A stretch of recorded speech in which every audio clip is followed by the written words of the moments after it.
Hello, folks. Apologize for the lateness. We were having a good personal conversation leading up to this because last time Vincent was here, we had all kinds of awesome connectivity issues and talking into tin cans and dropouts and everything. But the nice thing is the last time Vincent was on, he was able to tell us about Black Paper Moon, which was successful on Kickstarter. We'll get to that here shortly. Ooh. So, I'm your friendly chief librarian here, not a real librarian. I just LARP as one. And here at Alexandria RPG, we love to talk about role-playing games. We love chatting with awesome people that are making cool games or doing behind-the-scenes stuff, art, music, whatever it is. If it can be tied to role-playing games, we want to sit down and chat with them.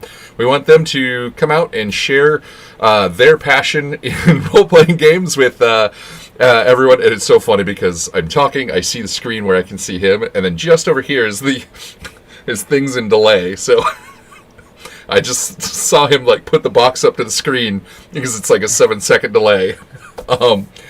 And so Vincent with Vindicated Entertainment, what's new and cool in your world?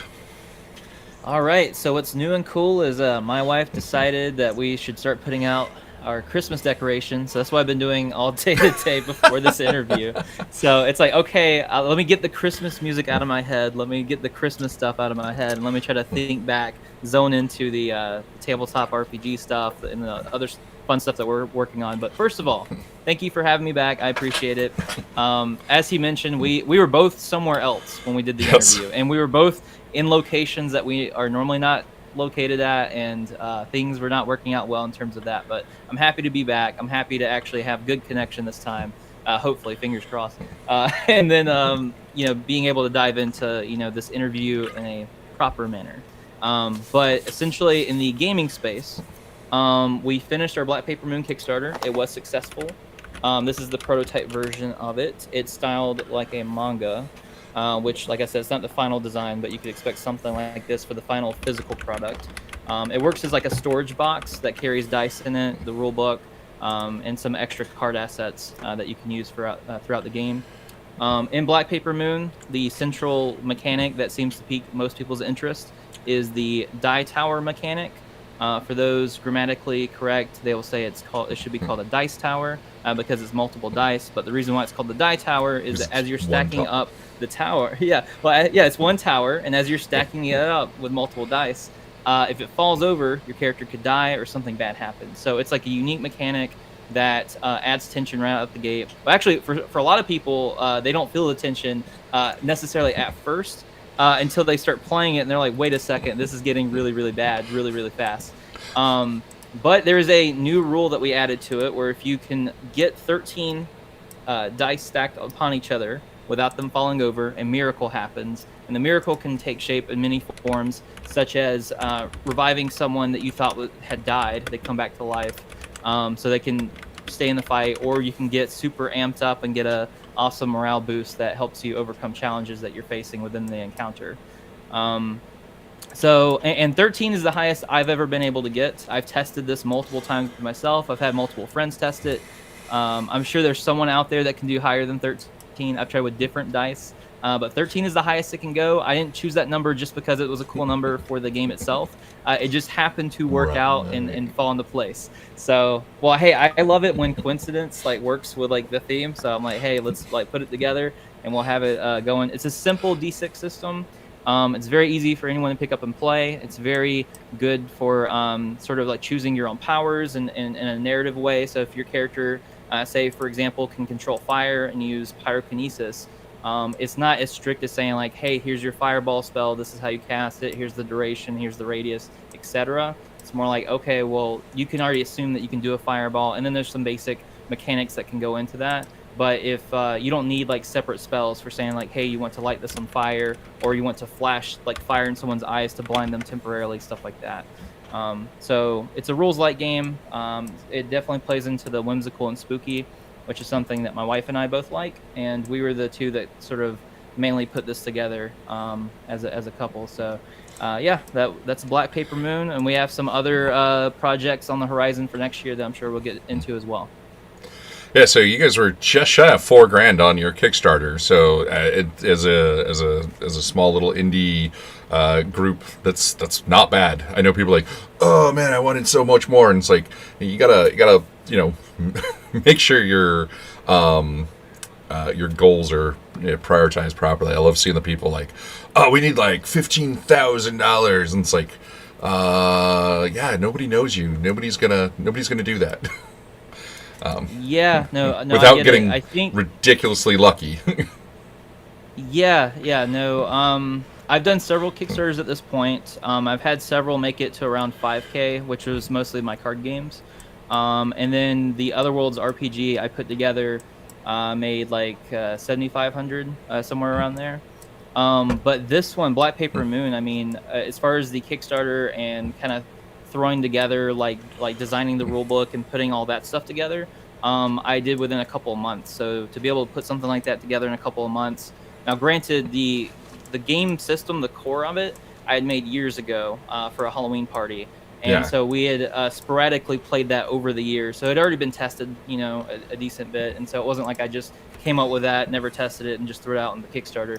It's something that we felt comfortable with after playing it for years. That's like, okay, like we can now throw together the design, the book, write out some flesh out the rules a bit, make sure it's easy to understand, easy to learn, that kind of thing. But yeah, I'm really happy with the result because the amount of time and money, the time and money put into it, and then like what we're getting out of it, I think is fair and good. And we're able to put it out there. And I also like just experimenting and seeing what works and what doesn't work. And you don't really see what works unless you try it. Absolutely, and that's half of the fun of designing games is going, how will this actually? Who can really break this? I like breaking things.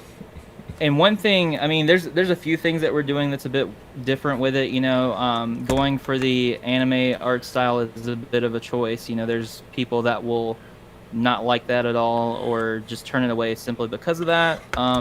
Also, the fact that it's in a box instead of it being in a book, like instead of it being like the book design that you would get from like our Drive-Thru RPG or something similar, is a bit of a choice. Like, there's a lot of like just choices that I made like intentionally just to see like what the reception and stuff was. But I don't know. It's also a thing too where a lot of companies, even smaller ones, they're able to put together, invest, a $10,000 plus dollars into their marketing campaign, stuff like that. Because in the board game group, I was recommended that a lot of people go to this one guy that charges around like $7,500 for a Kickstarter video, stuff like that. And that's not to say that that's too much or anything. It's just saying like that's a lot of money. And I'm not saying that someone shouldn't invest that, but I'm coming from a background where I work at a mall, so like and times are tough, so I'm just doing what I can and seeing what works off of that. But I'm definitely not like investing like 10K before I'm not able to invest 10K into the Kickstarter project.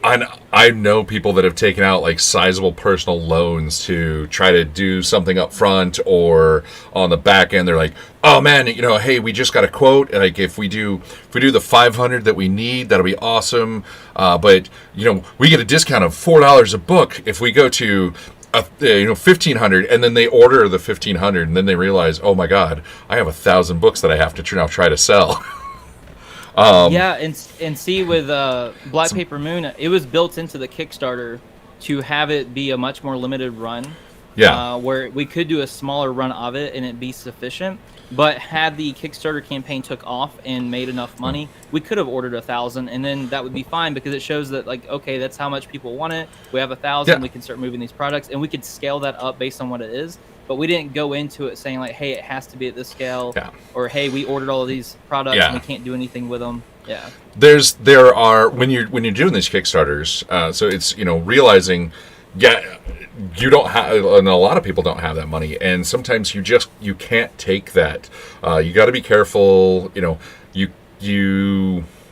people are like, oh, take all the chances you can. You only live once. It's like, well, you still have to live.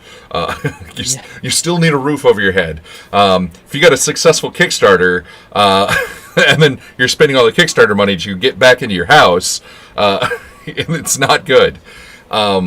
So it's making, you've got to weigh your choices, because it is tough. And somebody in the chat said 75K is kind of insane. And as someone that does video production stuff, $7,500 is not a lot of money for producing a solid video.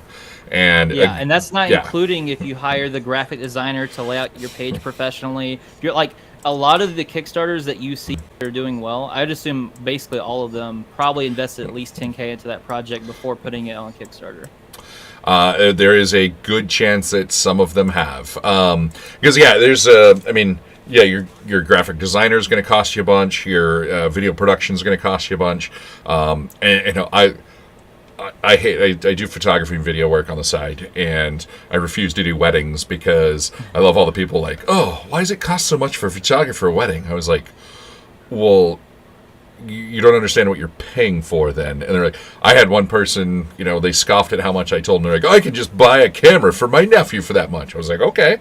And they did. And then they came back to me later like, hey, can you edit these? Because they're really bad. I was like, well, that's going to cost you more than what it would have cost to hire me in the first place. They're like, oh my God. And it's like, understanding, being a professional, because, paying for the art in an RPG or in a project, sometimes you'll find good artists that are willing to take a chance on you, and they'll be like, hey, instead of charging you a bunch up front, we'll do something back end. And it's finding an artist that's willing to do that is tough, but, getting people to, work for exposure is that's always the running joke in the industry, in the artistic industry. It's like, oh man, but I'll get you exposure.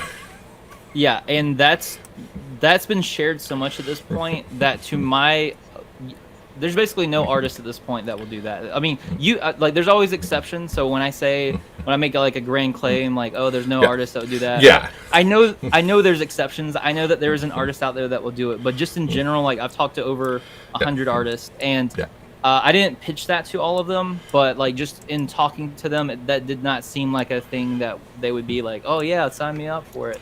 And not saying that I'd even go for that either. It depends on the situation of each person. I will say though, like with Abby, her and I did Guillotine, and she did all the artwork for this. So this is like our monster card game, and she's an artist, and she's a really good artist. We've gotten tons of compliments on the art for Guillotine, and she did all the artwork for it. But the thing with her, though, is she doesn't like art to be a job. So she's not like a full-time artist underneath Vindicated. She really loved the idea of Guillotine, and she was able to crank those out and do a really good job with it. But a lot of times if I was to be like, okay, let's do this game, keep doing that, she'd be like, oh no, I don't want it to.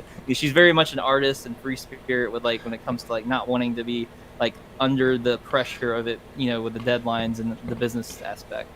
And I'm looking at the Kickstarter that you did for Guillotine, and the art I like it. I like the art. Yeah, thank you. And when it comes to investing, actually, I'm not sure if I had this last time. I'm gonna reach over here real quick. We have this is the first ever physical copy of the Otherworld's core rulebook. It's the only one made that's hardcover, because this isn't currently available. This is like the first rendition of it. And this game, this tabletop RPG, has over $10,000 worth of art in it. So this one did have an investment put into it, but I had been working on it.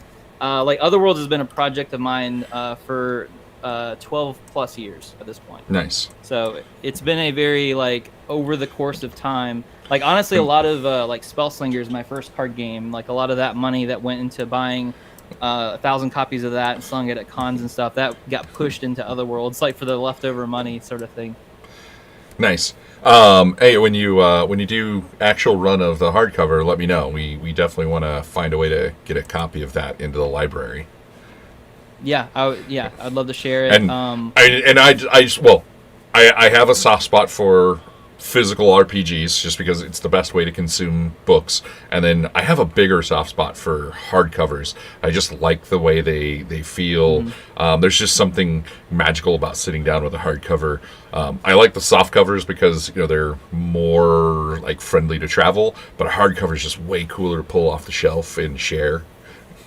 I agree with you. So I'm definitely excited for it. We're gearing up. We want to make it like a big event, like a big launch, and really take our time with making sure things are set up correctly for it and that it looks good and everything's good with it. So that's why we're kind of holding off on it. We didn't want to just throw it out there tomorrow and just be like, oh, here it is, Nice. When you guys get ready to launch that, let me know, because I'll be happy to help get any of the whatever we can do to help.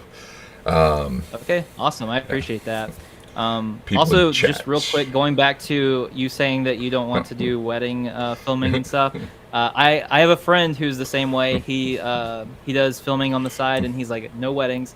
But I want to give him a shout out, Patrick McGill. He's been an awesome friend, and he's helped me out with a lot of stuff with Vindicated over the years. And he actually, for my wedding gift for my me and Abby, he decided to film our wedding despite well, he did a lot of photography and did a lot of camera work for our wedding. So I appreciate that. I gave away photography for a couple friends' weddings.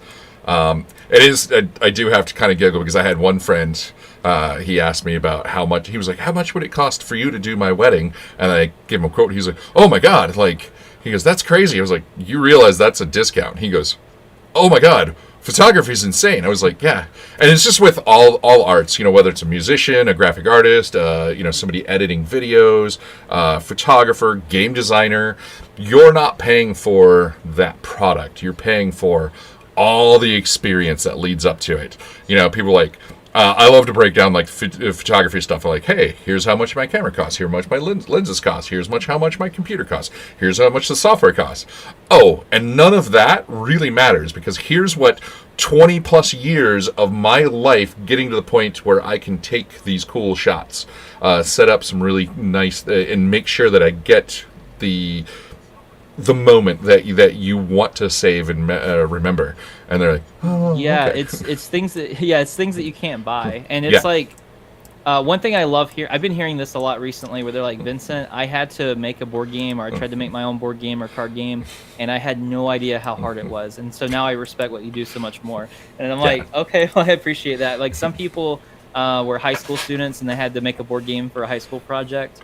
And then other people just wanted to make their own card game just to have fun with their friends. And they're like, wow, this is way more difficult than we thought. And then, I get asked a ton of questions about it. And it's just like, yeah, I don't know. It's you start building in that knowledge the more you make games. And that's another reason, too, why I love just doing Kickstarters, putting out new games. Like, even if they don't make millions or whatever, hundreds of thousands of dollars, like, it's fun for me as a game designer to experiment, try new things, see what people love, what they don't love, and then go right back at it. And on top of that, one thing I didn't mention earlier is that some games that are so big, things happen to where those people don't even make any money off of that, or they actually lose money on the projects because the pricing's a bit off, the shipping goes up after the fact, or something happens to yeah. So my goal, if I don't want, like, to me, like, if I put a game on there that made like hundreds of thousands of dollars, I'd be happy in the sense that I made that much money, but I'd also be terrified because I'm like, man, this is there's a lot of game designers that sort of made a bad name for themselves by accident because they blew up, and then they I saw there was a project, I think a year ago, they ended up saying like, hey, the shipping costs were more than what we expected, so we're having to ask all of our backers to pay more money and this and that, and then they were getting some flack for that sort of thing. Yeah. That then in the shipping over the last 2 years, like there especially there was like a window of a bunch of people that closed, and then shipping went crazy. And well, I know somebody, he finished his game right before the shipping window went bonkers, and very successful Kickstarter. Sold nearly 1,000 copies of his role playing game, and then the shipping quote comes back for the finalized, and he's like, he had to sell classic Magic cards to cover it, and he goes, I was lucky enough that I was able to find somebody to buy some old dual lands that he sold off some dual lands that covered all the shipping changes. But if he wouldn't have had those, he wouldn't have been able to cover it, and he would have had to go back and be like, he was willing to take the sacrifice to sell stuff out of his collection to make sure that his people didn't, the backers didn't pay more, but plenty of people that can't do that. Yeah, it's a tough spot to be in. We're sort of in a weird pickle with Black Paper Moon because our manufacturer came out as our Kickstarter was ending. They made an announcement, sent me an email. They said, hey, just so you know, by November 20, they said something like November 20th, we're having to increase our prices by around 30 to 40%. And they said, but as long as you've ran your Kickstarter before this email, we'll make it work for you, kind of thing. Nice. And then I'm like, okay, well, at least there's that. So then I reached out to them and they said, oh, no, you need to submit this by this date. And I'm thinking, like, you already said that it would be fine as long as I had the Kickstarter up. And so now I just haven't heard back from them yet. So either way, I already told my backers I will cover any additional fees. I'm not going to put that on the backers. So I already made that known. So either way, I'm covering it, but I still don't want that to be a thing. Yeah. Obviously, I'm not going to make the backers cover it. I don't want to cover it, especially since they already made a statement saying that as long as it was by a certain time, we'd be good. So hopefully that will be fine, but we'll see. Fingers crossed. Sure. And you know, and these last couple of years have made a lot of things very weird and frustrating. Yeah, and it's another example too, where if Black Paper Moon had gotten $100,000 and then they said, okay, well, we're increasing this by 30-40%, I no matter how many cards I sell, I wouldn't be able to make that difference. I'd be SOL. Yeah.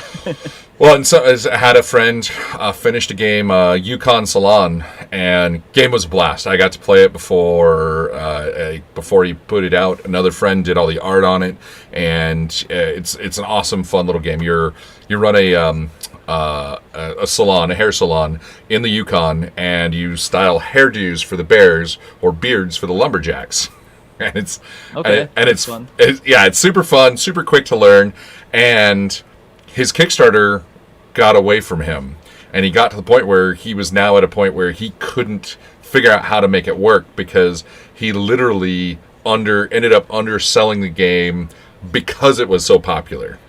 And he got, like, if he would have sold, just a couple hundred copies, he would have actually been perfectly fine. But he did really well, and I think he got over 100,000. But his expenses were like, I think 120,000 or something like that, and that was well beyond what he was able to do. And it took ages, and a company came in and purchased everything because all the art, everything was done. The entire game was ready to go, and they finished everything, and they fulfilled all the standard Kickstarter stuff. So stretch goal stuff didn't get fulfilled, which is, sad, but at least the game got into people's hands, and they're selling the game. So if you look up Yukon Salon, created by David Fuden, great, really awesome game designer, makes some really fun games. He needs to make sure that he has a good business partner that helps him with the business end of everything, and that's, I harp on this a lot. Creative people need business people to make sure that they don't give away their product. Yeah, it's so it's interesting that you bring this up because I was in a gifted arts program for most of my school life, and I went into college for art. But in high school, I was given an entrepreneurship class that I didn't choose for myself, but I just ended up with it. And I didn't care at all about entrepreneurship class when I got it at first. But I like my teacher a lot, and she showed me, and she's like, hey, you can make your art into a business. Like, it doesn't have to be like a traditional business. You can make it something creative. Mm-hmm. And she really got me sort of more into that entrepreneurship mindset. And so I feel like I oddly have a good balance of the two, because I love listening to like business podcasts, and I've read business books and stuff like that. Yeah, so I'm not as good like with I'm still more of an English guy than a math guy. Yeah. Yeah, but I don't know. I'm pretty business minded at this point. Like I kind of nurtured myself into it. I will say, because, and I encourage a lot of artists to do exactly what you're doing. Take some business classes, go listen to some business podcasts, and reach out, get some of that business knowledge that will help you run more intelligent Kickstarters, let you do the business end of some of your art. But there is a point where you're going to have more professional help. Your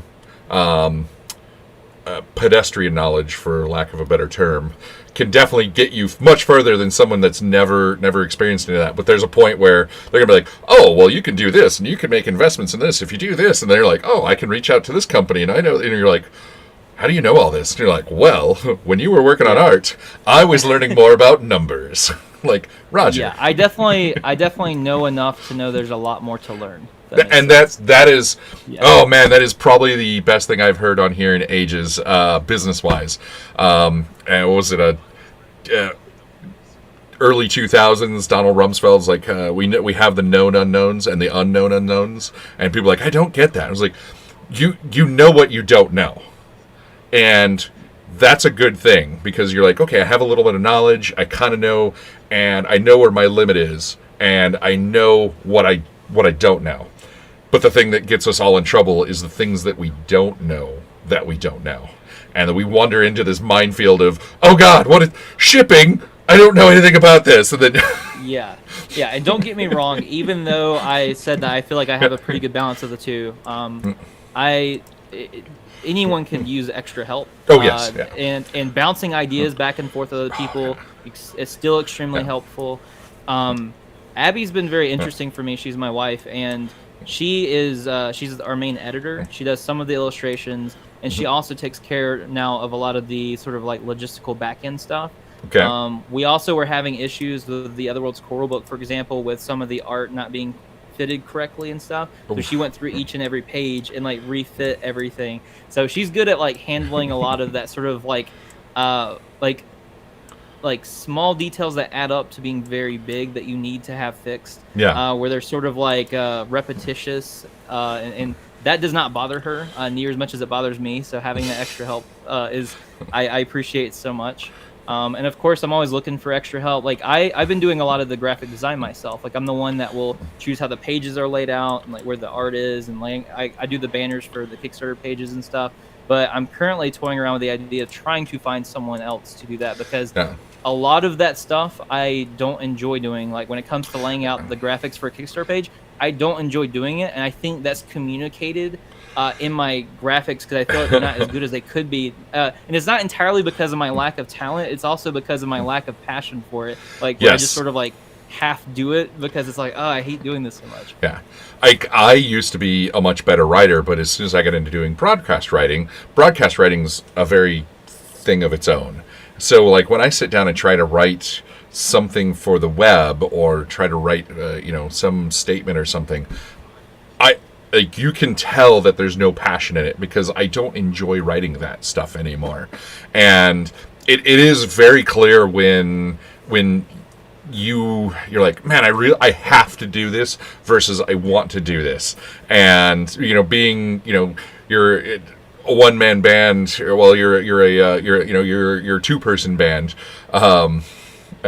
And with the library, I was a one person band for a long time, and I've gotten volunteers that have come in and helped a ton with things that my passion wasn't there for, and they allow me to, I get to do this more than I'm sitting behind, doing things that I'm not nearly as good at, and that is such an important thing, is recognizing what your deficiencies, where you need the assistance, because you can find somebody that has that passion, like, oh my god, I love page layout, oh, I could do this, and then you just watch them light up and you're like, wonderful, you do that.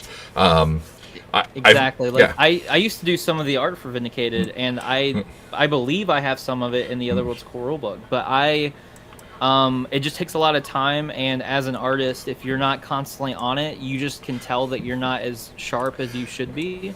And at this point, it's like, okay, well, I can pay my friends or I can pay someone else who, I meet online that's a really talented artist. I can pay them money because that's their life. That's what they do. That's what they want to do, and they could use that money. And it gives me more time to focus on the game creation side, the playtesting, talking about the game, promoting it, stuff like that. So it's weird to people, because like, growing up I was known as the artist. Like it's like, oh, Vincent's the artist. So now when I'm like, oh well, I made this game, and I show them like a new game, and they're like, oh cool, did you do the art? And it's like, no, but I did the game, But I don't know. It's definitely interesting it took me a while to sort of feel okay with telling people like, hey, I didn't do all the artwork for all my games. Because everyone sort of expected that of me, but it's like, okay, no, we're expanding, we're growing, Yeah, which is awesome, because you have to do that to become to get your product out to more people, and you have an art style. What if you want to create a game that's totally out of your art style? And within the game design. That's why I love having the open systems like OpenD6, the third edition and fifth edition SRD, Pathfinder, Fate, all these things, because you get people that are super creative, but they don't have that passion, that drive like you do to create these cool mechanics. So they're like, hey, how can I adapt my story and my idea to a set of rules and get my passion, my world out there, versus you're enjoying creating everything, the world and the mechanics, and with the die tower. That's a unique, fun idea that if you would have just used an open system, wouldn't have been created. Yeah, so I truly think the nerdiest thing about me is that I will take anything I like, whether I'm watching a show, a movie, whatever it is, and I think to myself, like almost subconscious, it just instantly comes to my brain, and I think, how could I translate this into a game mechanic? How could I make this fun on the tabletop? Like that is just like naturally what occurs to me, and there's just something so fun about like trying to recreate a feeling that you get from a show or a game or whatever it may be, and try to replicate that onto the tabletop space. I am constantly, when I watch movies and stuff, or TV shows, we're like, how would this play out if we tried to make this into an RPG, or if I wanted to create this in a setting? I don't look at trying to make new mechanics. But I do look at how could I incorporate this into a new game or into a setting that other people can experience this. Especially, like, I find it interesting with movies and TV shows, like, hey, somebody's lovingly crafted this world. Like, how do we get people to play in this world now? Yeah, it's like someone said in my community the other day, they were talking about how they feel like a lot of anime-inspired tabletop RPGs don't. It's like they didn't think to like when you think of an anime and there's a battle and stuff, you think about it being like intense, high action, a bit over the top, like things are going down, that sort of thing, and feels like it's not necessarily replicated in the tabletop RPG space, because there's a lot of combat that can happen that could be sort of like spongy, where you're just kind of like hitting, all right, you lose some health, hitting, you lose some health, back and forth in that way. So I don't know, it was interesting because it made me think about how like that's important to me and sort of trying to replicate that. And a lot of my games have more that like fluid, fast moment, like fast combat, and not the sort of like I don't like it when things feel like they're just stalling out. I want things to feel like they're constantly moving forward. Yeah, and there are a lot of anime RPGs that companies have gotten the rights to. And they're like, okay, let's grab as much art and write up some stuff and then cram it in a book and sell it. There's a bunch of those. And sadly, that there are a bunch of those. But the one thing I do have to say with those is a lot of times you'll find that because of those, you'll get people that are now excited into it because someone will be excited about like, oh man, I love Trigun, and they buy it, and then the game kind of sucks. But now they've drug all their friends into, gotten excited about an RPG, and it's given them a way to get them excited about Trigun. So that's one of the things I love about the mediocre anime RPGs.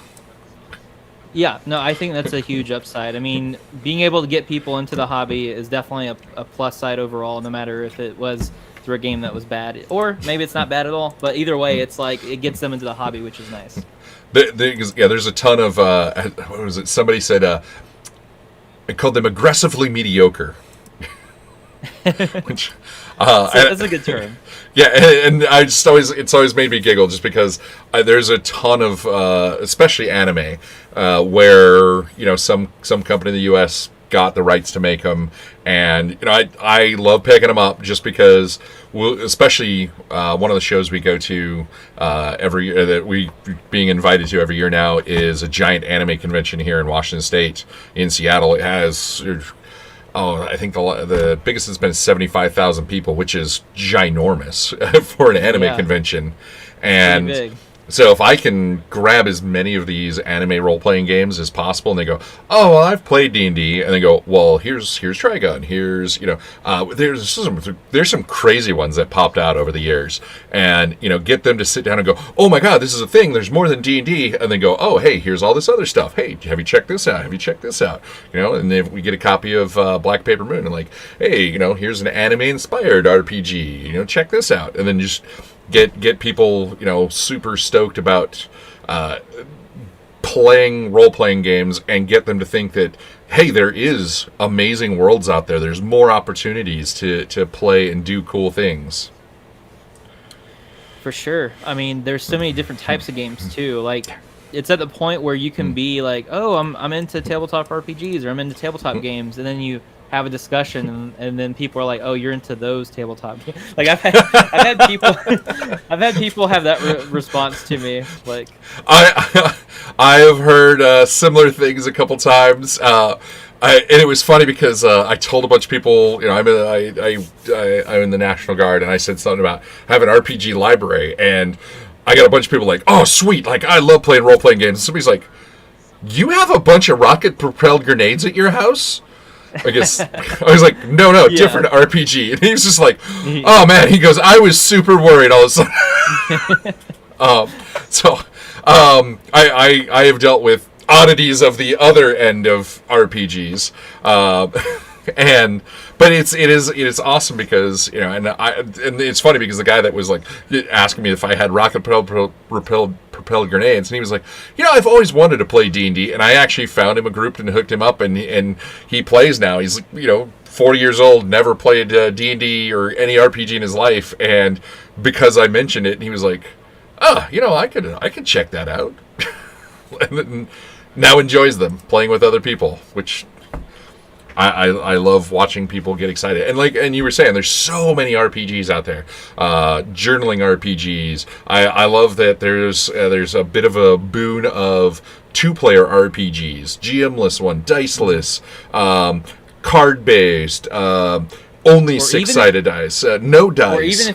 Or even ones that are kind of in the same genre can feel completely different. I mean, some take themselves very seriously, and you can die easily, or some are very crunchy, or some are very simplistic. I mean, it's a very big variety. I will say I have not done a solo journaling RPG. I still don't quite understand exactly what that is, because I haven't really dived into that yet. But I'm kind of curious, because it's like, well, maybe I'll make one of those, but I can't really make one without sort of understanding it better. Yeah, and it's especially the last couple years with the way everything was, there's been a bit of a boon for those, and the same reason why the 2-player RPGs has been popping up, because there's been a lot of people that they played RPG because, like, hey, I'm stuck at home, and my wife's never played before, so they've been digging around like, what can I play? And like, D&D's not fun when you're the GM with one player, and and it's like, we can both, no, we can't both play. So and so these 2-player RPGs that are popping up are great for stuff like that. And we were at an event up in Canada, and I had people left and right like, hey, I think I had 5 different couples come up, and they're like, hey, we just had a baby. My wife's played a couple times. I love playing, and she really wants to play. And we've got a 3-week-old. Can't really go down to the game store to play. What 2-player RPGs are there? And it's like, I need more. So it's been super fun. I love that that's becoming a thing, and you're getting things that we would never thought of playing back in the 80s and 90s, because that's not how role-playing games are. We need big table and 4 players, and you got to have mood music and lighting, and if you're not playing Rush, you're not playing our RPG. Yeah, well, it's interesting too, because I find it fascinating how when there's a need for something, and there's a game that comes out that fills that need, that's when it will do well. And figuring out what people like, what people are searching for, because people are constantly looking for ways to be entertained, and it's just a matter of how many of those boxes are you checking off? For me, I have a bit of a handicap in the sense that I vastly I have groups of friends over all the time. I love being with groups, and I love gaming with groups, and so like the idea of like solo gaming and stuff isn't something that's like natural to me. And that's even with our Yeah. Twitch streams when we play video games, it's mostly like, let's play Jackbox together, Mario Kart, or like let's do a group stream. So it's like I don't normally Twitch stream by myself. It's like I love kind of that like big group aspect, but I also understand why there's a need for it. Like you Yeah. said, I mean, with the years past, people were stuck at home. Even when people aren't stuck at home, a lot of people struggle with finding that friend group or figuring out people that have shared interests. So it's not that I don't care about that or don't It's care just about those people. it's not your wheelhouse. So Exactly. and never feel bad about not producing something for everyone. You can have your niche, and that's what I love about role playing games. Is there's so many like. We talked to somebody, probably about 9 months ago, and sitting down creating a heavy metal based role playing game, and he was just super enthused about it. And somebody in our Discord is like, "Oh, it's such a niche game," and I was like, "It's great." Because I hope that he produces that and he finds all these heavy metal gamers that are like, yeah, I want to play that. Because there's something out there that puts something on the market for those people that want to have that fun little experience that's not D&D or not Star Wars or it's like we all end up compromising some to play in groups, but sometimes you want to bring people in to play the thing that is your passion. And if you can find that little niche, it's where I joke us being with the library RPG sommeliers. It's putting that right game in somebody's hands, getting them all excited so they can come drag more people into playing role-playing games, and just let other people experience what they love. It's so awesome. Yeah, and honestly, I think at this point, niching is actually an important factor, and it's actually something that will just help you out. Like, Yeah. I think especially if you're more of an indie creator and you just sort of create like a generic fantasy, I feel like it'd be harder to find an audience that would feel compelled to go for that, opposed to something very specific. Because when it's specific, by nature being specific, you are kind of like not talking to everyone. So there are going to be people that will not care at all, but you're also very much specifically talking to a certain group of people that loves whatever you're doing. And so that's been something I've been having to learn over the years, is that I've been trying so hard to sort of reach like a wider audience, in the sense that it sort of dilutes my content, because I'm kind of like speaking to multiple types of people in like small ways, opposed to like diving in and speaking to one kind of person or a smaller group of people in a much deeper sense. Nice, and it's kind of awesome that you can recognize that, because it's not something. Because I've talked to a lot of creators over the years, and some people they don't get that having a niche product is a good thing. They're like, I've got to get everybody out there. I've got to my name has to be super big. I have to get it out there. The library. We don't have a huge following online. We've been growing it slowly over the last 2 years, but it's when we go to an event and just watch people walk through and just get excited about role-playing games, that's where our reach is, and I'm happy with that. I'm happy that this library will live on a little longer than me, I hope, and it'll continue to share. And if creators can realize that, hey, if you make a good product, even if it's niche and has a very specific audience, you're going to get out there and you're going to hopefully make people's lives better with your passion and your creation. Yeah, like here's an example where I'll be a little critical of something that I've made, because I love being honest, and I think being transparent, especially even when it comes to my own stuff, I think it only helps me in the long run. So anyways, like say for example, Guillotine, our little card game here. This game is largely family friendly. Like everything about the monsters and stuff, they're largely cute. My wife and I, we don't love like grotesque, like gory stuff. So a lot of the characters are very like whimsical and cute. We have like the cute spider and stuff. But where I'm getting at is it's family friendly, a lot of cute art, stuff like that. But the front of the box is this scary creature, the Wendigo, perhaps the scariest art in the entire game. And then Guillotine is written in kind of like a hardcore font. You know, it doesn't, the box doesn't make it seem like a family oriented game. Like this doesn't make you want to play like this game with your kids or something. Now Yeah. you definitely can, and we have families that whenever they try the game, they're like, "Oh, this is great! I'll play this with my kids." So that's something you can definitely do. But there's mixed signaling between the cover art, the logo, the family friendliness of it, and then some of the cards having some blood on the characters and stuff like that. Like there's just some mixed elements to it. So for example, if I were to go back and redo Guillotine, like with my current mindset, I'd either make the box like a lot more family friendly and make it be like a different character that's a bit more silly, the font be a bit more silly, you know, kind of show that more and say, hey, this is a silly fun game for your family that's kind of themed around Halloween. Or I'd age it up a bit. You know, it doesn't have to be grotesque, but I'd make it more maybe of a teenage mindset, where maybe there's like a character with like a spiked baseball bat and barbed wire, and there's like a little bit more blood in the game. It looks a bit cooler, you know, where you don't necessarily want to play it with the 6-year-olds, but you know, that kind of thing. Did you ever play the game Gloom? So I have not played, unfortunately, but I remember. I know that's an older game, right? Like it came out maybe. So the original one came out a long time ago, but they've been putting out expansions for it a bunch. But it kind of goes along the line. It's a very dark game, but it's fairly inviting to a lot of people. I have met a lot of people that have been in a game store that ended up picking it up. They're like, you know, I was a little leery, but I dug the art. But it's awesome that you can recognize that. I mean, I looked at Guillotine. I like it. Honestly, I didn't come off with your issues until you brought them up, and it makes perfect sense what you're saying.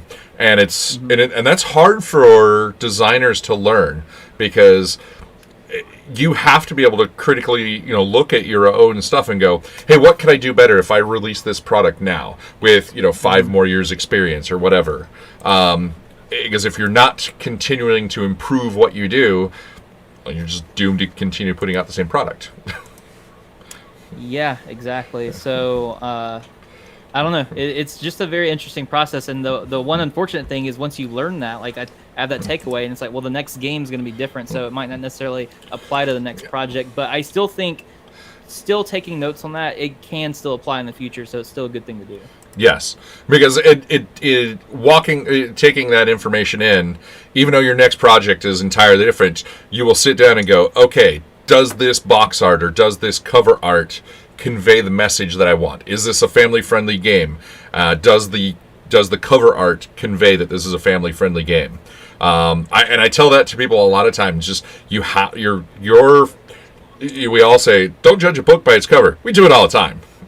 Yeah, and what's funny too, when the game was made, so naturally, like Vindicated, like I kind of view it as like a T for teen kind of company, where like we're not geared towards, like, a lot of our games you could play with kids, but they're not like geared towards being like a kid oriented game. With that, like after it's not kid focused, it's kid accessible. Exactly, for the most part. I mean, there's gonna be some exceptions where like it'll be a little bit more mature.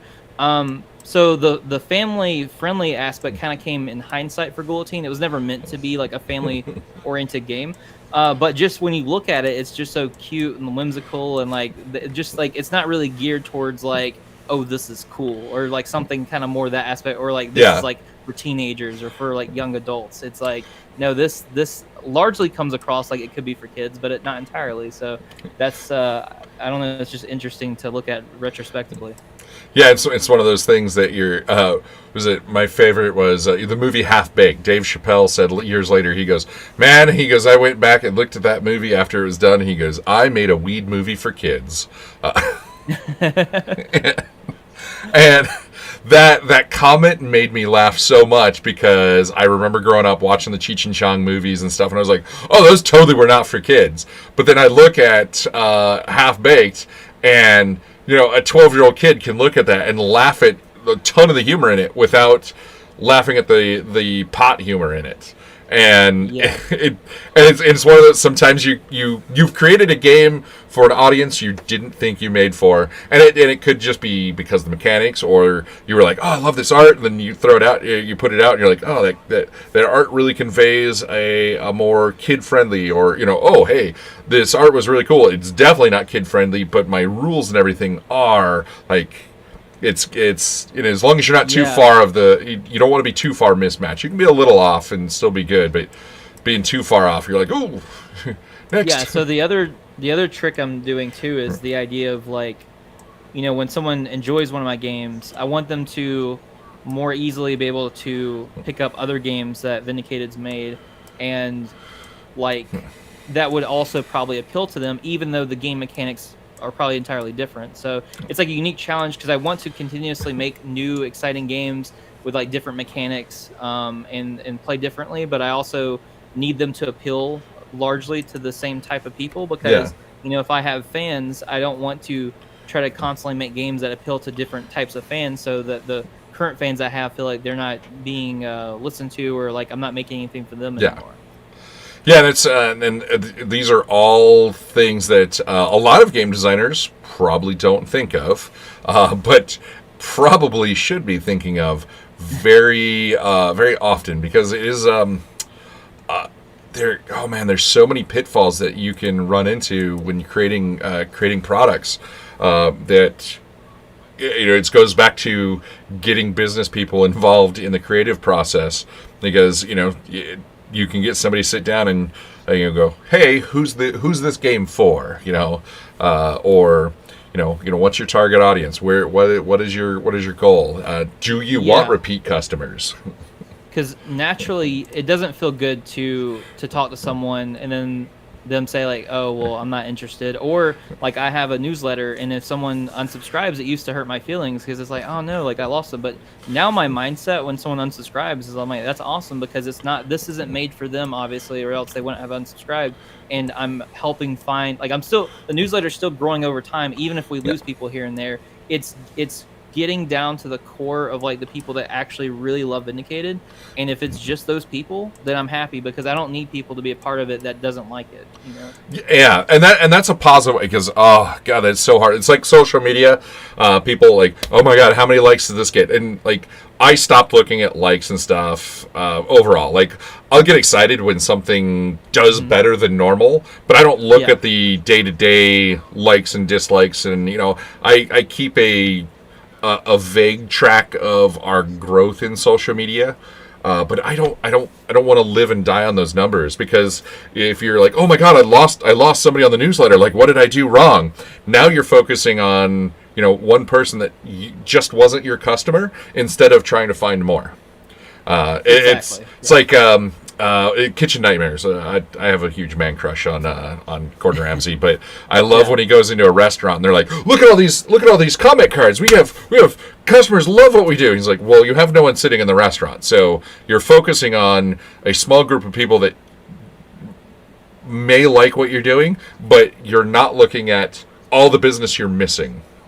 And it's the opposite but the same of, I lost somebody on your newsletter, but it's like, okay, what, I may have lost that person, but what can I do to gain more?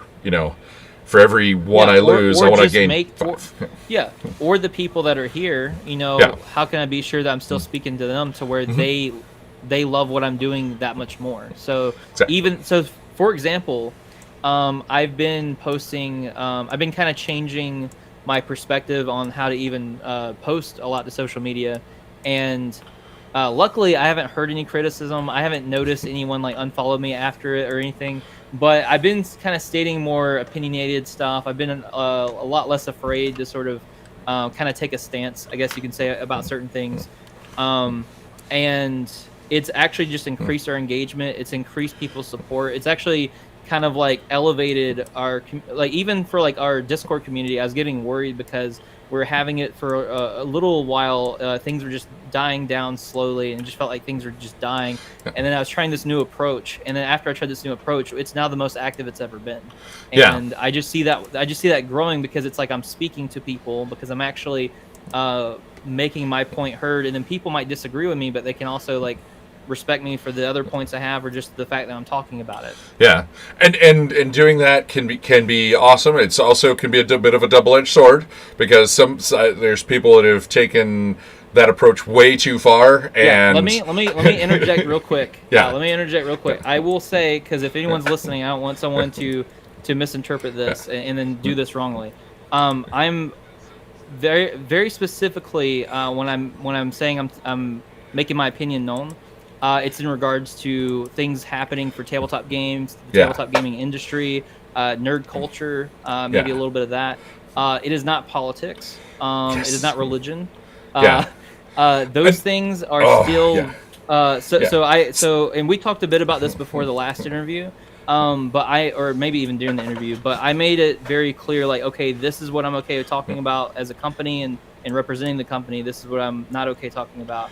And you can still have like divisive opinions. That's not as divisive as political or religious opinion, which is a huge difference. I guarantee there's plenty of things that I say about role-playing games that people are like, oh, that guy's a moron, because my favorite single die to use in a single die system would be the D12. It's the least swingy.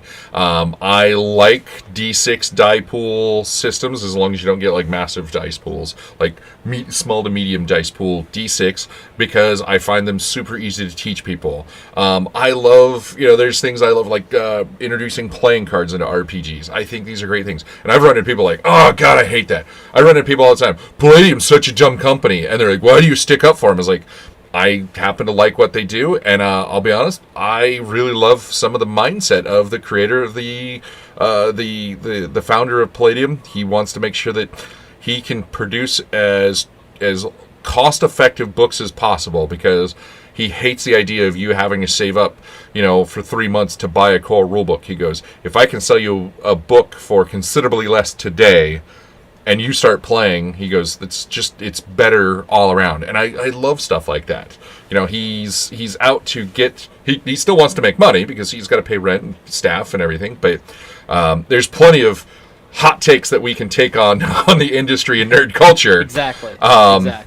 Because I'll be straight up, I talk badly about a lot of just poorly written characters within movies, and they've existed for years, but there's just kind of a slew of them, because right now the movies that make tons of money, the characters suck and they're just bright and shiny action based flicks. And I didn't like the new Star Trek movies, because I was excited for the first one, but the new Star Trek movies, not really Star Trek. They're really action-packed. I was like, that's never what a Star Trek movie was. There was like a cool, Enterprise crash or blow-up, but for the most part, it wasn't an action flick whatsoever until the new ones.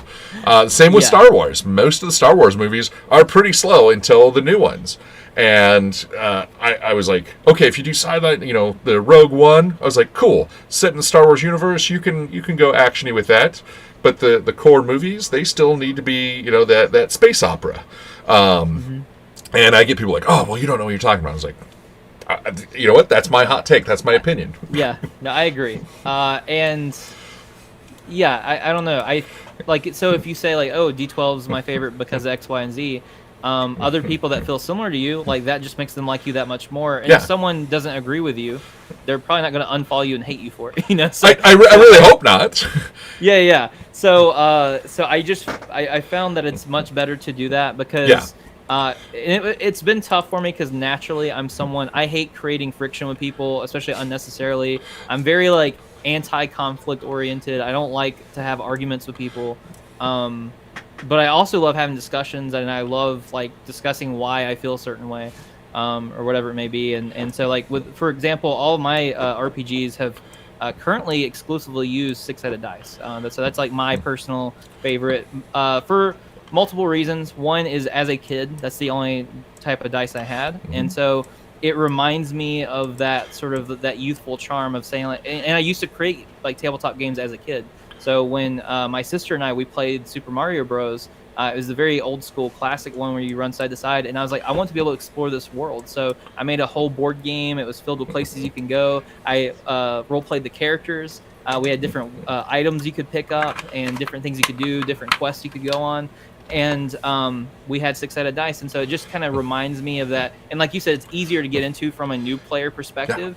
And with Vindicated, I want it to be open for people to be like, hey, this is a company you can get behind, and like we have multiple games for you, and they're all easy to learn, they're easy to teach, and they're easy to just jump into and have a good time. Yeah, and I love D6s because there is a bit of that nostalgia. Everybody's played with six-sided dice, and it just everybody understands it. I was talking with a couple an artist and a game designer last Sunday. I went up to their place in Seattle, and one of them said his brother, when he's introducing new players to games, and I want to steal this idea so bad, he makes sure that their dice are all different colored. So, hey, can you roll the red die? And the red die is a D12. Hey, can you roll the blue die? The blue die is a D20. So instead of trying to get them to learn the dice, they just have to learn what color he's. You just make me a blue die roll, and then they get it over time, and you're not throwing new mechanics at them. But that's also why I like six-sided dice, because I love hey, here's how to play a role-playing game, and then when after we're done playing, I'm like, in some games they use other dice. They have D4s, D12s, 8s, 10s. You can play with percentiles, and they're like, whoa, there's more dice, and you just watch them get excited. Yeah, well, it takes out the element of people trying to find the dice, which is what you alluded to, where you're like, hey, roll the D8, and they're looking, and especially when they're newer players, like, even veteran players. I've seen people that's played for decades, and they I got it. You're like, oh, no, which one's the D2? I do it all the time. Exactly. And like I said, I like things to be a bit like fast and like to keep the pace moving. So it just helps because you're always rolling the same dice. Yeah. Business Mind talking to me though. I'm surprised someone doesn't sell a set of polyhedral dice that are different colors for that exact reason that you brought up. So we're going to PAX Unplugged, and I'm sitting down with. I've been hit up by 3 different dice manufacturers, and we actually have it's upstairs. Level Up Dice is going to be selling a awesome custom dice puck with our logo on it. So it's an aluminum puck. You open it up, and there's 4 six-sided dice in there, and the 4 dice combined for our logo. I love it so much. I feel like that has to feel amazing to see. Like, yeah, amazing. And what they're going to do is they'll take orders for every quarter, and at the end of every quarter, they'll produce them, send them out, and then they'll cut us a check for a percentage of what they were sold for, which is an awesome thing that they don't have to do anything like that, but they were like, we love what you're doing, and I saw that, and it was funny because we were talking to other people, and I was standing right next to their booth, and the guy that runs Level Up, and he's like, I would love to work with you. I was like, I can't afford to buy your dice. Like, we don't have the funds. He goes, did I say anything about selling you dice? Here's what I'll do. And he pitched the idea, and I was like, oh my God. Oh God, I have to do this. And it's taken us a little while to get it all together, but we'll be able to share the link out hopefully next month, beginning awesome. in a couple weeks. And what that reminds me of is that I feel like there's a lot of creators that are scared to reach out to different people about collaborations or ideas like that because everyone's naturally afraid of rejection. But I don't know. I've experimented with things like that. I've reached out to different people, and a lot of times you might not hear anything back, or maybe it won't work out, or whatever it may be. But I love that idea that he just reached out and he's like, hey man, like, let's do this. Like, this is how it's gonna be. This is me like proposing the idea to you. And of course you're gonna say yes. Like, you're like, yeah, let's do it. Oh God, yeah. And I don't know if you've seen Level Up's dice. They're at the medium area of the premium. They make awesome dice, but their prices aren't at like the super crazy premium.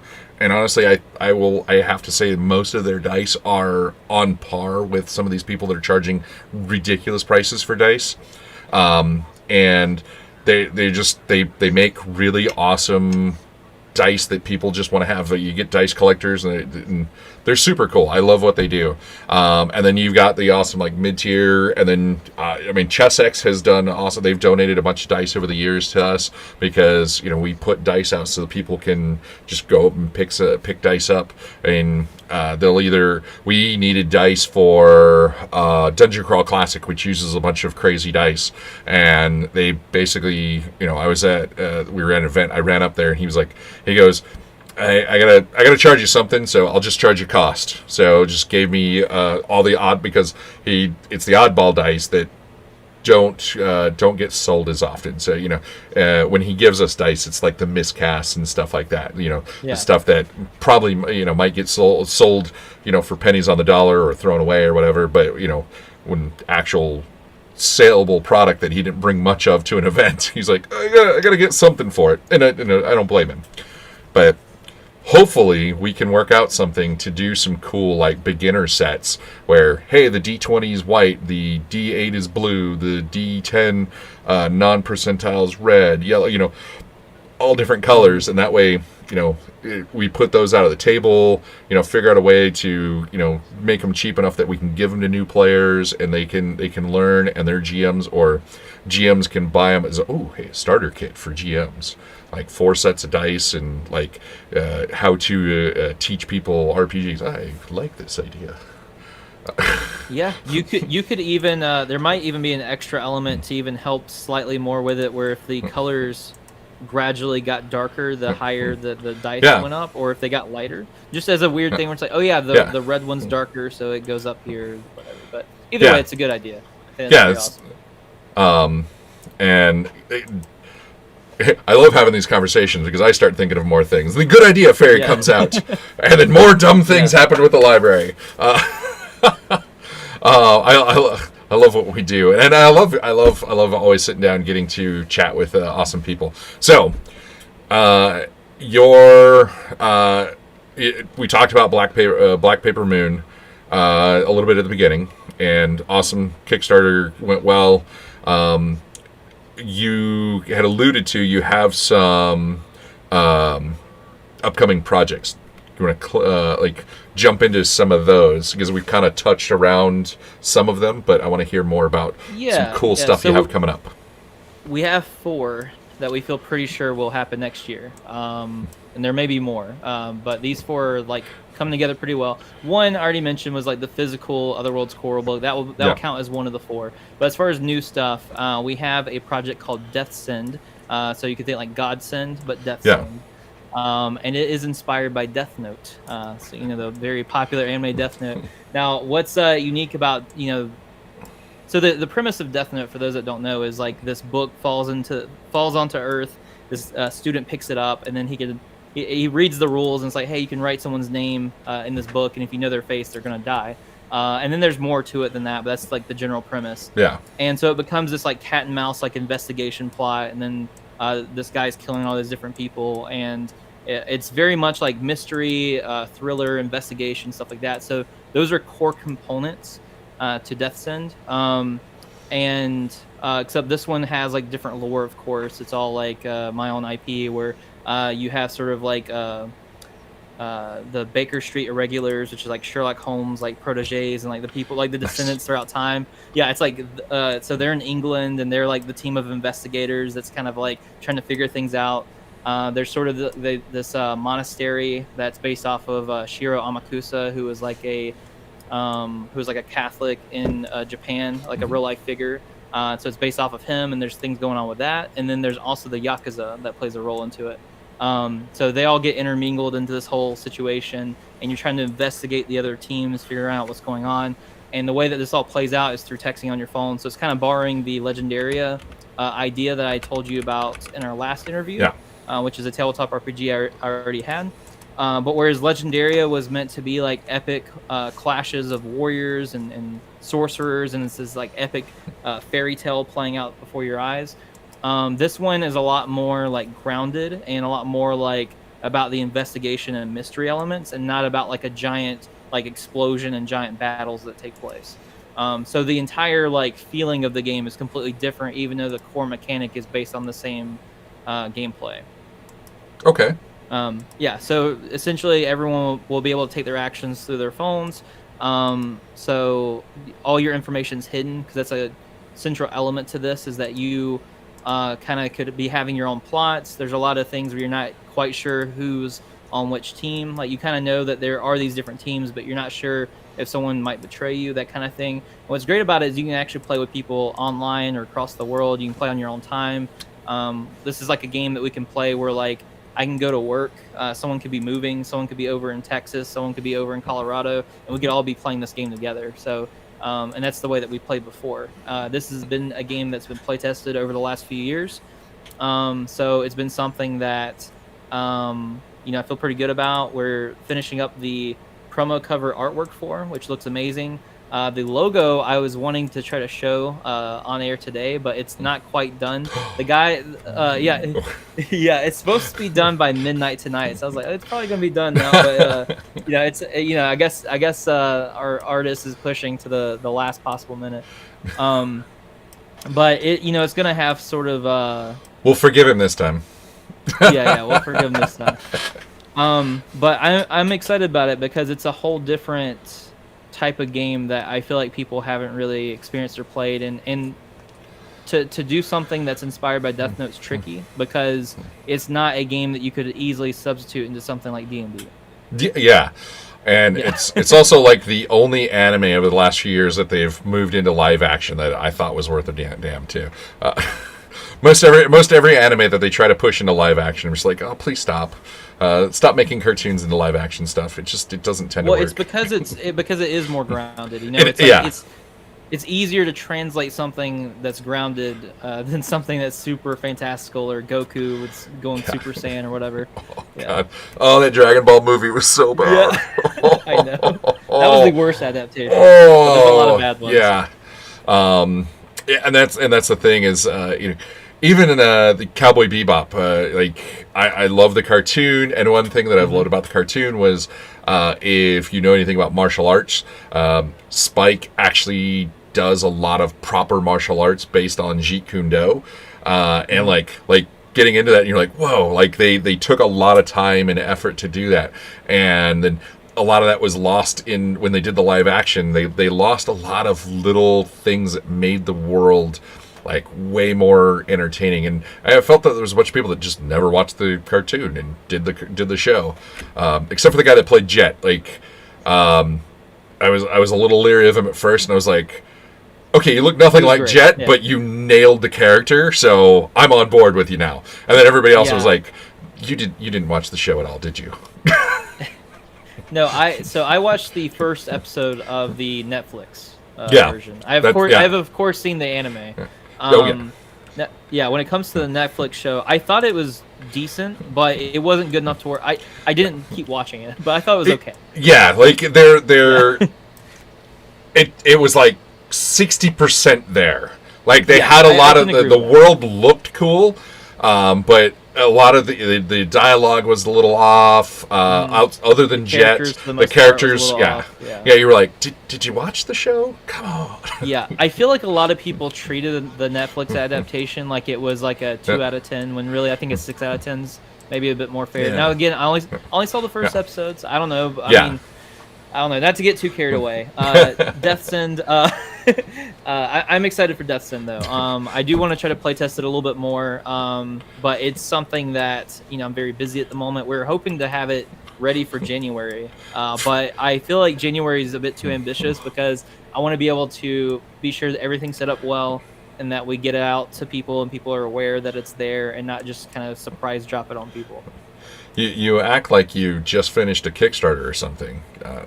Exactly. And so the original plan, if you had talked to me a week ago, it was like, okay, we're finishing the Kickstarter now. We have Death's End in January, and we have a Kickstarter for February and a Kickstarter in March too. So sometimes the downside of putting everything out is having a timeline that's not flexible or like overly committing to a time. Like, we got this, we're gonna do it, and you're like, oh, we were so not ready for that. Yeah, I do get a little overambitious when it comes to my scheduling. But I'm getting better about it because now I have like a notepad, and it says, "Do not schedule more than X amount of these per month. Do not do more than this per month." And so, for example, like I knew that we had this interview, we had scheduled this out in advance. I had a few other things this month, and I said, I told Abby, I was like, "Hey, Abby, no matter like someone else offers me an interview or anything else, I'm not doing it because I'm at my limit for this month because everything else going on, and I know it'll stress me out if I go anything further than this. So I'm very comfortable with the amount I've done this month, and I'm keeping it at that. Being able to know that is so huge because this year was the library. We grew a ton, and we learned doing basically in 2 months 6 shows all across the U.S. Nope, never happen again. So many of us were just wiped out across the U.S. That is pretty big. Yeah, that's a lot. Yeah, we and some people are like, oh, you had to think about this, but we get so excited about going places and sharing, and then getting to meet new designers and everything. We're like, yeah, we could do it all, and then you go, and I leave room for exceptions. Like if I don't know, if Matthew Mercer wanted to have me on this month, it's like, okay, well, I said that I wasn't. Yeah, it's like I said I wasn't doing any more, but okay, Matthew Mercer, let's hang out. I may not necessarily like him, with creativity and stuff, but he has a reach, and he's somebody that I would love to talk to. Yeah, he was just for whatever reason the first person that came to mind. I was thinking like a big person that a lot of people would know. And rightfully so. I mean, and honestly, if he said, hey, I want to come on your show, but I'm only going to do Wednesday night at 10 p.m. Eastern, okay, I'll make time for you. Exactly. So there's always exceptions, but like in general, at this point with where I'm at, I don't schedule shows that are going to be more than about a 2-hour drive from me. Now there could be an exception where if it's like a really big show, great opportunity, and we can make it fit, then sure, it might be like a one big show there. But currently we're just sticking to 2 hours away, and luckily we're at a place to where there's so many new shows coming out. There's shows that's already been around this area, like because I'm based in Greenville, South Carolina. We're getting our first anime show next year. Nice. That's like a tour. Yeah, it's like a touring anime convention, and so it seems sizable. They have lots of big name voice actors from anime there.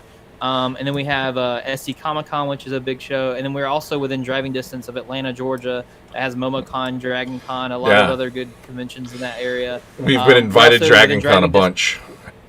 Yeah, we're in driving distance of Columbia, South Carolina, which has some good cons. Charlotte, North Carolina has some good cons. So there's a lot of good places for me to go to here. And we normally try to have no more than like 2 shows a month, but we're also I'm juggling a full-time job on top of this, so that's also changing things a bit. If I didn't have the full-time job, then I would double the other stuff, but for the time being, that's where I'm at. I know the full-time job thing. That's why I don't do more for the library. I have to go pay my bills. It's far harder than people think some days, because I have like 2 part-time jobs, full-time job, and the library, which can be full-time plus. And you're just like, oh, I just need a nap. Yeah. Have you ever had someone, whether directly or indirectly, insinuate that or say that what you do at the library is not a job or work at all? I not necessarily, because I'll get a lot of people like, dude, I want to do what you do, and an hour later they're like, dude, can you come to our event? Because once they see what we're doing, they're like, oh my god, there's so much time, effort, and money put into this. We're slowly growing from weird passion project, not necessarily just passion about RPGs, but passion about saving games and getting people introduced into RPGs and doing good things with them. But at Gamma this year, so the Gamma is the Game Manufacturers Association, and so it's a industry style event, and go there and talking to people, and somebody's like, I don't remember exactly how he said it, but he basically made the comment. It's like, man, you guys have just done everything wrong kind of in it. He didn't say it like quite that bad, but it was very much the, man, you guys just made so many mistakes doing this. And I looked at him and go, hey, can you point me to the other nonprofit role-playing game library that travels to events and shares the history of role-playing games with many people? And he goes, oh yeah, you guys really are making this up as you go along. I was like, Matt, we have made a ton of mistakes. And a lot of that is on me, just being pig-headed, like, I just want to do this, I just want to go places, and not being able to reach out for help. And asking for help can be so hard, and that goes back to having the right people at the right time. If you're a game designer and, like you said, you felt bad because you weren't doing all the art early on, or when you stopped being the sole artist, well, you can't do it all. You really can't. Exactly. You will never be successful trying to do everything. You don't know all the things about logistics. If you did $100,000 on a Kickstarter, find somebody to assist you with the logistics of it, because that's a nightmare. Talking to somebody, he's like, it did wonderful. He goes, I didn't think anything about it. Because he did a deck of cards, and the guy that does the oatmeal did one of the cards, and when he tweeted about it, blew up. And he sold a bazillion decks of cards, and he lives in an apartment, so not even thinking, all these decks of cards are shipped to his house, or to his apartment, and his wife is at home, and she goes, hey honey, the cards arrived. He's like, oh, just put them in the living room. No, leave work and come home. They're taking up ours and our neighbor's parking spot. And he goes, what? He's got 4 pallets of decks of cards, and they're just playing cards with unique art on them. But there were 4 pallets of them dropped off, and he's like, now he's toting boxes and boxes of playing cards into his 3rd-story apartment. I kind of get that. I mean, I haven't had to do an order that big, of course. Yeah. But like with Guillotine, we ordered 1,000 copies. I live in an apartment, so we have like hundreds of copies over to the side over here. Now, luckily, we have like this bookshelving, and they're very small, so we can fit them all there. It looks nice, but yeah, we have a ton of those. And I think Abby was very thankful that we didn't have to order 1,000 copies of Black Paper Moon, because this is quite a bit larger, like by comparison. Yeah, so having 1,000 of Black Paper Moon would be a bit tough for us to handle, for sure. And not realizing how big an order is going to be can be detrimental. And when you're surprised with how successful something is, and then you're shocked with, oh God, where do I put all this? And again, trying to do the all the logistics and behind the scenes stuff. There's so much work to that, and people don't know. People don't realize. They're like, oh God, what do I do now? And it's like that for basically any job. Like even when it comes to retail or being a waiter or whatever it is, like I've noticed that I work a retail job, and I can tell when someone else has worked retail a lot, because there's certain mannerisms or like certain ways that they act that is just a little bit different. I'm like, you work retail a lot, don't you? Like, yeah, I do. Because a lot of I don't know. It's just, I think it's helpful to sort of at least be empathetic or understanding, like, about other people's occupations, even if it's hard to be because you haven't done that occupation yourself. There's always more to it than what you'd originally think. And it is hard. It really is. I grew up doing retail and seeing people that have never done it. They don't get it, and sometimes those are the people that I've got a couple friends. Their parents did okay in life, so they didn't have to work in high school, and then they went to college, and now after college they got good jobs, and they've never had a menial job. They barely did chores growing up, and seeing how they interact with someone at McDonald's, or someone at a restaurant, or someone at a just a standard retail store.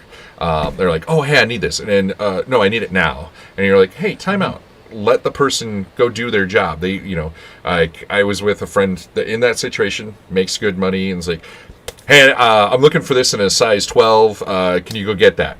And they're like, oh my God, why are they not back? I'm like, dude, they literally just left. Like, you asked them to go look for a specific shoe in a specific size, and I pulled him over to the side. I was like, it's got to go find that in that warehouse back there.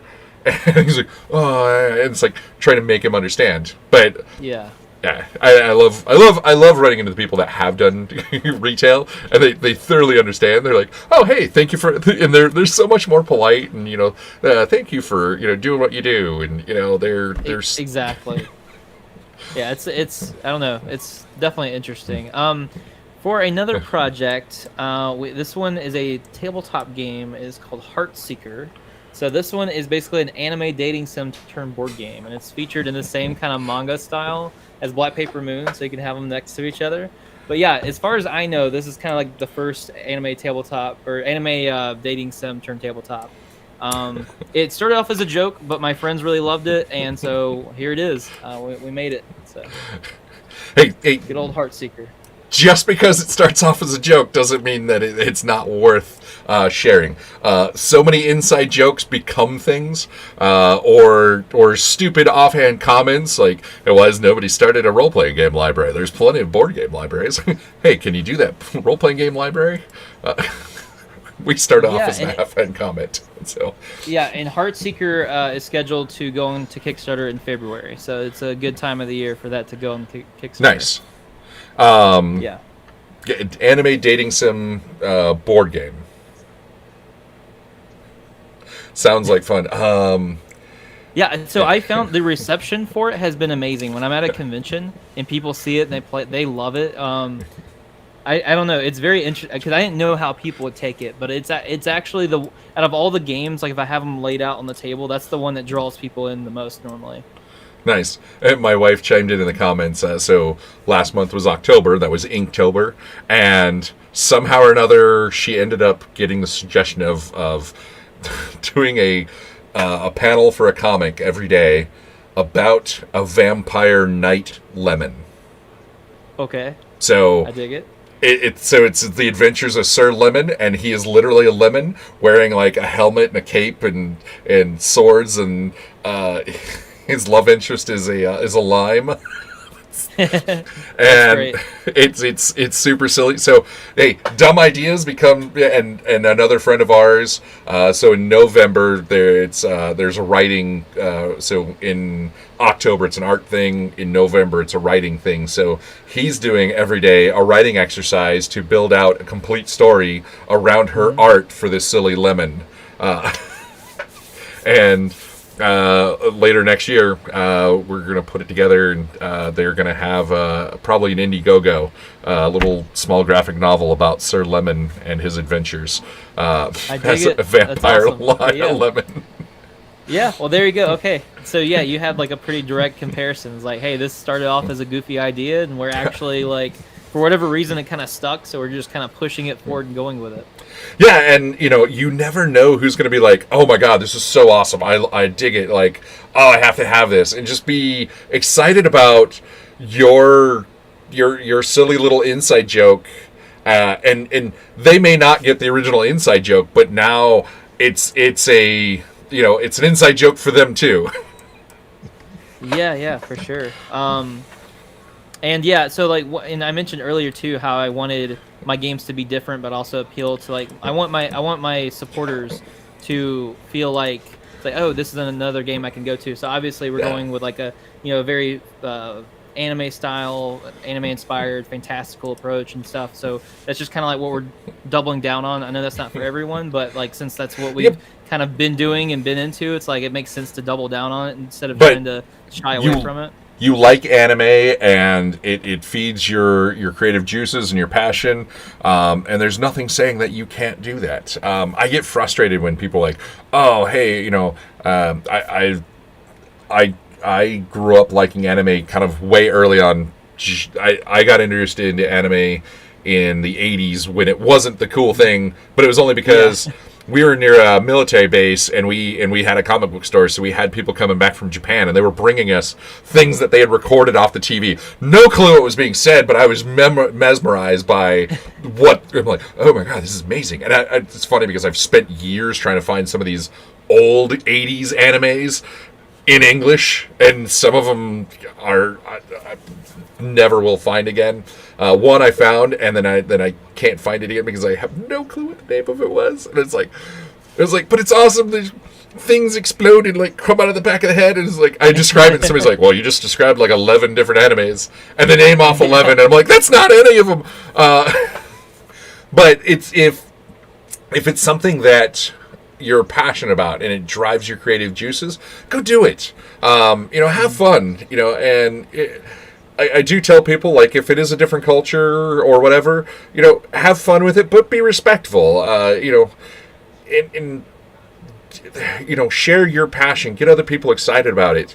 Because I know so many people that have gotten into anime through friends or some kid doodling something they saw in an anime, and somebody's like, oh, what's that? I like that. And then all of a sudden now you have another kid in the school hooked, and we're like, I want to see more Ranma 1/2. Yeah, for sure. Let's see. The other one I'm working on is a My Hero Academia inspired tabletop RPG. Mm-hmm. So I'm a pretty big fan of My Hero Academia. I did think season 5 was a little bit boring, but outside of that, I love My Hero Academia. Oh, is that a hot take that's going to get you fired off of social media? No. I don't even think that's a hot take for the MHA fans. I'm pretty sure it's like I think most people know that the season's a little bit like okay. It's okay. It's not bad. It's not bad. It's just a bit. And I just found out. I think it was yesterday. I just heard that they were making a movie at the same time they were doing the season. Oh, and so they were splitting their teams up, and it's like, oh well, that makes sense. Yeah. Okay, so it wasn't just me feeling this way. Like they legit had to split and kind of put their main people into the movie. Yeah, and that's rough. You're like, okay, we got the B team. Hey, we've got this other art studio that can do our style. But if you've got your B team doing the writing, or all of the material that you've worked on is now being upcycled into the movie, and you're like, oh my god, all my B plots are now the main show, and it's like, so yeah, and that's understandable. Stuff happens. And I will say, to their credit, it didn't feel like a B team. It just felt like it went from like the I don't know, the A team to the A minus. So it was like, okay, it's not as bad as like the B team. It didn't seem like that big of a difference, but. With my tabletop RPG, which is currently dubbed Zero to Hero, we'll see if that name sticks or not. But it's definitely going to be like very much like anime inspired, very My Hero Academia inspired. The core mechanics are going to be Otherworlds, using that engine.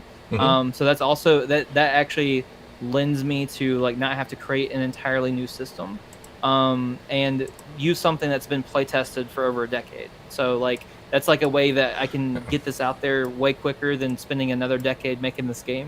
So I'm very happy about that, and I think the system itself works really well for it. But of course, it's going to have more of that superhero flair to it, and some ideas and inspirations for it and stuff like that. And they're like, so for example, in Otherworlds, it's kind of like, okay, yeah, there's like loot, and you can loot stuff if that's like what you want to do. There's tons of different items and guns and swords and stuff. But as a superhero, that's not like really your thing. You're not supposed to be. There's not an avenue to be a murder hobo necessarily. You're not going to be playing Superman, run around just punching people and picking up their corpses and looting them for guns and swords. It kind of sounds funny and a fun way. This sounds like a superhero game that I want to play now. Maybe I need to make that game too. But like when you think of superheroes, the idea isn't to loot. So like their whole like equipment system is completely different. It's set up very different, where it's not meant to like, oh, here's all the enemies you killed, here's all the loot you find off their bodies. It's like that's not like something that happens in this. It's set up completely different. So I'm kind of reanalyzing each of the different systems and changing them based off of that. So like the core mechanics are similar or the same when it comes to dice rolling. Mm-hmm.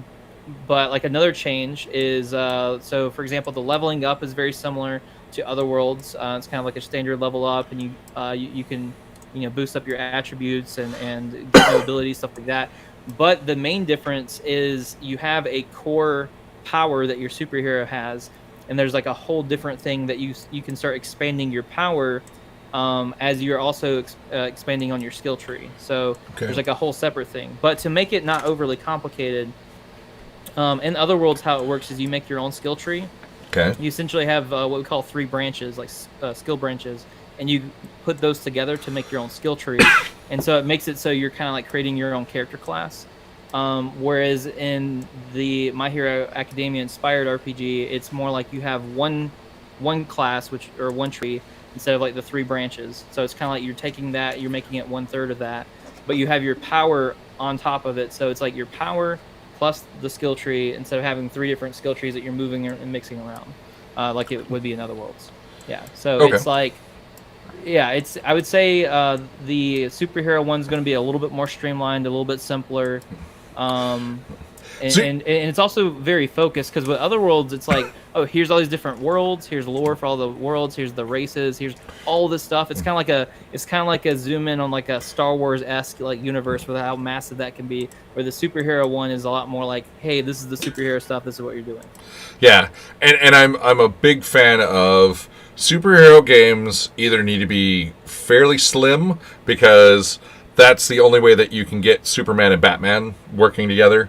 Because if you go like overly complex, Superman and Batman never work together in overly complex superhero games. There's a couple good kind of mid-tier ones where they're not all narrative or super duper complex. Like Mutants and Masterminds does a pretty decent job of allowing you to play a little of anything. But I like the more streamlined superhero games, so that anybody can play what they want. Because Batman's a cool character, but Batman gets destroyed by Flash. Flash is fast enough. He runs back in time and murders baby Bruce Wayne before his parents are ever murdered in the alley.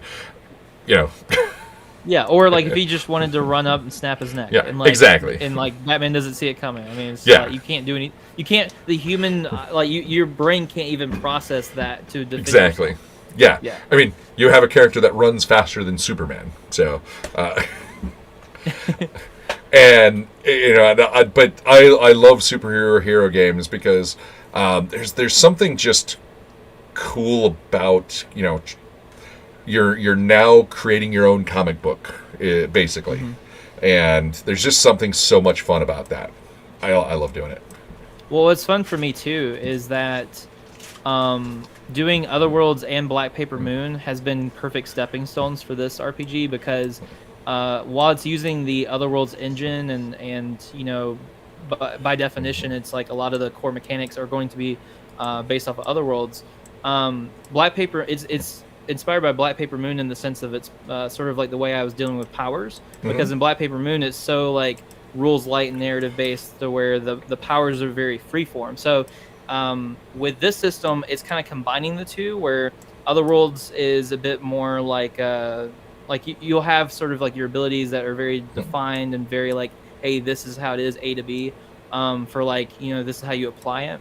But the power set is a lot more narrative based and a lot more like freeform with how you want to tackle that and how you want to problem solve with that. So it's like a perfect middle ground between the two game systems already made for RPGs, and using like elements I like from both of them and combining them. Nice. And I love it when you can take things that you've worked on over the years and go, oh, hey, if I take a little column A, little column B, I have a new thing over here. And we always talk about, you can't trademark or you can't copyright mechanics, and you can take mechanics from anywhere, but it's really awesome to be able to take your own mechanics to make something new and awesome. Yeah, I've realized that since I've been doing this for a while, like designing games, and for a while, I mean, I'm still young and new to it, in general, but I've been doing it long enough to where I'm now having like resources of things I can pull from. I have like not only my own wisdom as far as like when it comes to doing this, but it also like just testing out all these different card games and the mechanics, like you said, and it's just very interesting to be able to now like even to the point where if I want to do like a special like I don't know bundle on my website, it's like I can bundle together like all these different games I've made in some cool new creative way, or I can kind of I don't know. It's just it's cool having so much that I've worked on at this point to where I actually have like a repertoire of games that's being developed instead of it being like the one thing I've done. I was looking to see how roughly how far you are to Philadelphia or Indianapolis. I know I'm around 11 to 12 hours away from Indianapolis. Because and you're depending on what part of South Carolina, like center of South Carolina, you're like 9.5 hours. Because I was like, we go to Gen Con and we go to PAX Unplugged, and I was like, God. And you said you want to stay within that couple hours, but I will see if I can talk you into going to PAX Unplugged for 2023 with us, because I think you'll have a blast. In Gen Con's huge, it's a lot of fun, but if you're not like it's such a planned out event that if you're not ready for that planned out event, you just be yet another thing. But with PAX Unplugged. You can go there and and do cool things with people and just not be lost in the insanity that is what's going on there. I definitely know that as far as me being like involved in the industry, it is holding me back not going to some of these bigger events. So I think some people might kind of view like what I'm like they see I'm working hard and making all this stuff. It's like, wow, like you really haven't taken off in a bigger way. It's like, why? But I mentioned earlier, I think part of it is the that initial funding, putting in the 10K or higher amounts for that stuff. But the other part of it is like who also like who is a big factor. They like that's a huge business saying. It's like it's not about like what you do, it's about who you know or whatever it is. So and that is it has been something that is like what I was saying a little while ago when we got told, oh hey, you guys did so much wrong. It was somebody in the industry that I've known for a number of years, and it wasn't them trying to talk trash about us. It was them trying to go, hey, why have you gone down this road? Versus, oh, you guys are totally, effed everything up. Ditch it and start over. I've had a few people like, why do you do this? I'm like, well, if you have to ask that question, you'll never. I can never explain it to you. But I would like to get you in front of some of the people that we know in the industry, and sometimes doing that face to face is really cool because you have some really cool game ideas, really cool game concepts, and I want to get you in front of more eyeballs. I appreciate that because I do think that is a hurdle I deal with. That is definitely a struggle. Yeah, and it is always a struggle for small game designers. Something that we do at a lot of events up here is we'll have like a little indie panel, and hey, you get this table in the hall to showcase your game for 4 hours, and they're either like super cheap or free depending on the event. And people that never created it, it's their first game, and they sit down and like, yeah, we're testing this out, or we're on Kickstarter now, or we just finished our Kickstarter. They're somewhere in that, and they're able to sit down with people. And the cool thing is there's a lot of people from the industry that'll walk by and they'll take a look and they'll see who's excited.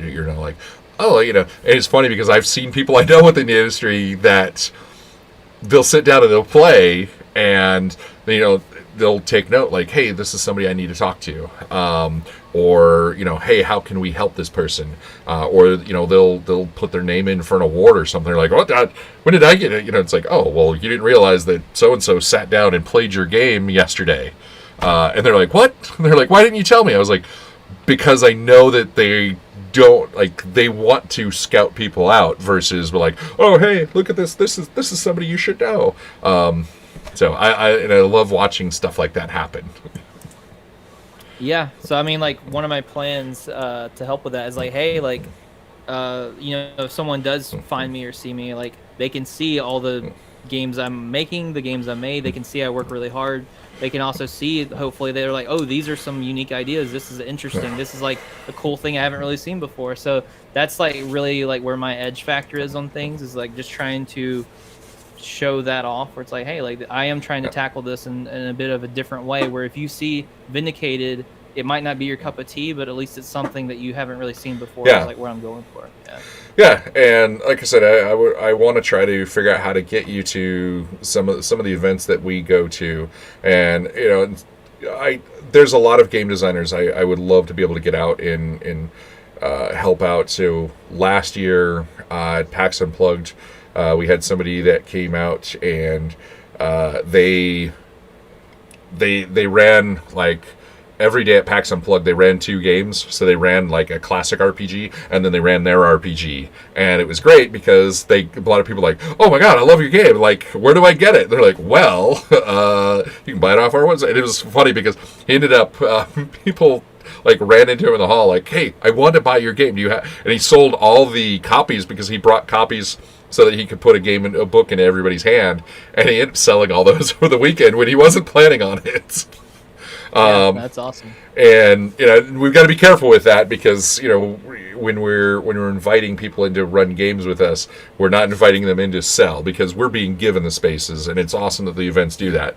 But if there's a way that we can get somebody to come in and run, hey, can you run some classic RPG that you know or love, or even can you run some 5e or some Pathfinder or Starfinder? That's and then run a game of that and run a game of your own, and then do a little of that over the course of the weekend, so you can get people excited and help give us content that gives back to the event that we're working with. Yeah, I get that. So I have been to Gen Con before, but I haven't been able to go as Vindicated. I went working with a premier gaming group called Mams Gaming. A bunch of nice people. I like them a lot. And at the time we were running games for Hunters Entertainment, which has done, at the time they were doing Outbreak Undead, which is what I was running. But they've since done like a heavy metal type RPG. I can't remember the name of it. I think they also helped publish Alice is Missing, and some other stuff. Yeah. They've done a lot. Since we talked last time, I picked up these, and these create a little 915 megahertz network so I want people to play games like Alice is Missing, but not have to share their phone number. So we can create a little network with these. Each phone connects to one, and they're just a little network that creates in the room. Well, actually, technically, we can create a network at like several kilometers, but the idea is that hey, here's some phones with all the software already on it, and you sit down and play and just go to town, and not have to worry about sharing your phone number with strangers. We talked about that before. So maybe I'll need to make something like that for some of my games. I can get you the information on how to do it, because you're doing. What was the name of yours? One that does the phone, or it's the one that you're working on. Correct? Yeah, so I had one. So I had one in the past that we had worked on, like 2017, 2018, put out in 2019, and then this new one's called Death Sim. Yeah, because and I remember you talking about that, and because I love the idea behind Alice is Missing, and I would like to see more stuff like that. And it is also kind of funny because I despise having games that are dependent upon apps, but it's neat because it's a game dependent upon communication that we all have around us all the time, and in that situation, it's just such a fun, unique way to play an RPG. And then what I want to do with people is like you take this and a little communicate, because and you can walk around the room. So you're not even using a table anymore, and then it's even more like really reliant upon communicate. Like because I've seen now 3 games that Alice is Missing, and something I've noticed is that like someone will send a message and they'll like look and be like, and they'll give faces and stuff, and I was like, that kind of defeats you're trying to communicate via just text messaging, because that's really hard to do. It's hard to communicate with just typed word. and if you can look at the person and give them like facial cues and stuff, and it's like, oh, hey, hey, walk around the room and play this game. One opens up a table, we can play more games, but it also forces you to even work harder on that core mechanic of communicating only via text, without staring at each other going. Yeah, for sure. I mean, anytime I design a game, to me it's important to have it try to bring something new to the table.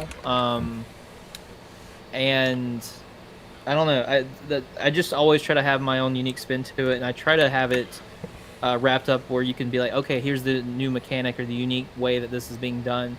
That's kind of like Otherworlds does several things, but nothing that really stands out. Like in Black Paper Moon, it's the die tower, and that was a struggle I've had with Otherworlds, is sort of like pitching it to people with saying like, here's the unique selling point of Otherworlds, because to me it's just kind of like my version of Star Wars. It's like my unique, like expanded science fantasy universe, and it just kind of takes all my imaginative, creative ideas that goes within that science fantasy frame and puts it together within a system that I really enjoy, that fits my needs, that I feel like would fit other people's needs. So, but especially in the beginning, it was very hard for me to pitch Otherworlds because it could be so many different things. And there's so many different angles you could kind of focus on.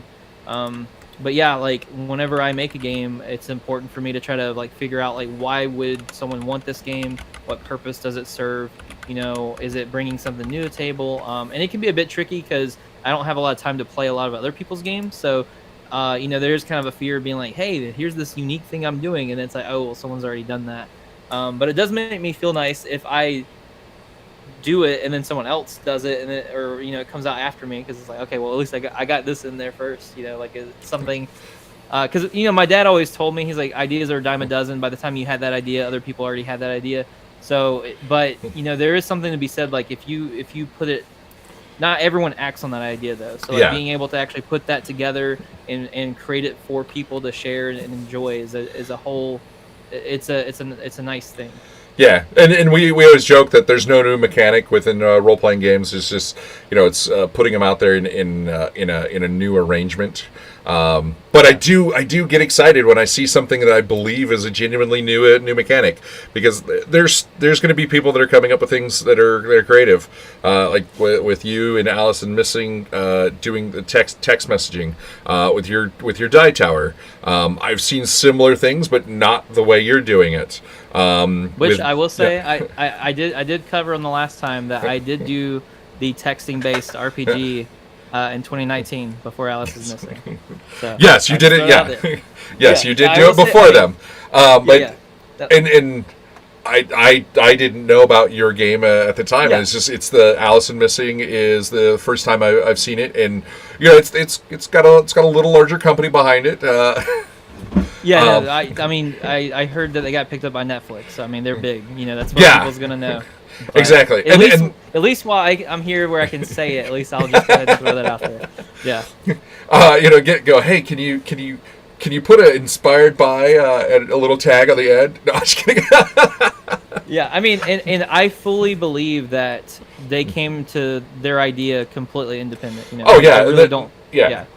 Stuff like that happens all the time. And they could have been working on this for years, and I guess, man, sometimes designers sit on an idea for ages and ages and ages, and I tell people, get your idea out there.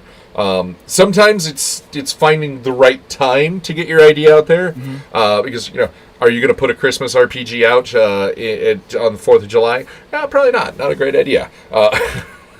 Yeah, or there's something weird where you can be like too ahead.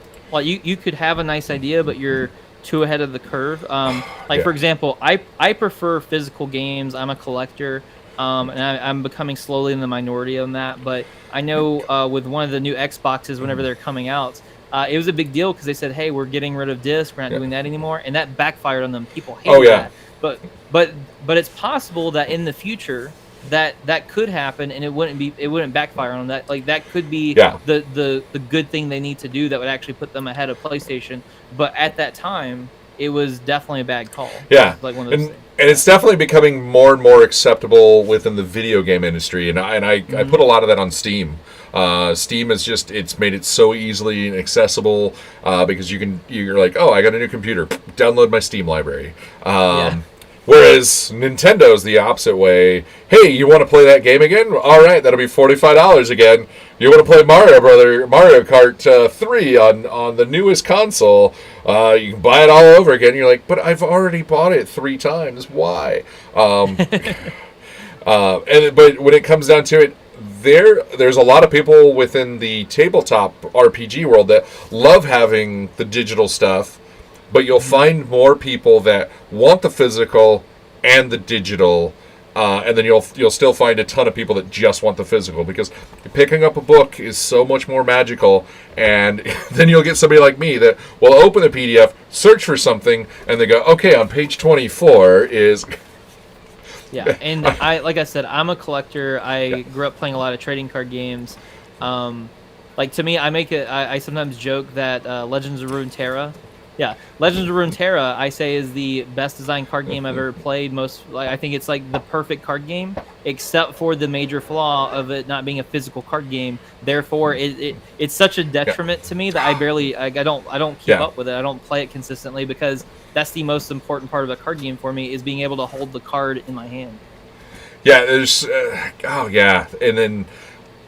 Wizards of the Coast tried to really push Magic the Gathering to be a digital thing, and it still is a digital thing, but when they did that, their sales dropped dramatically for the quarter that they did it, and they were like, oh, hey, our sales in Magic the Gathering really is dependent upon the physical product, and that's because of the collectible aspect of it. The secondary market really drives sales and everything.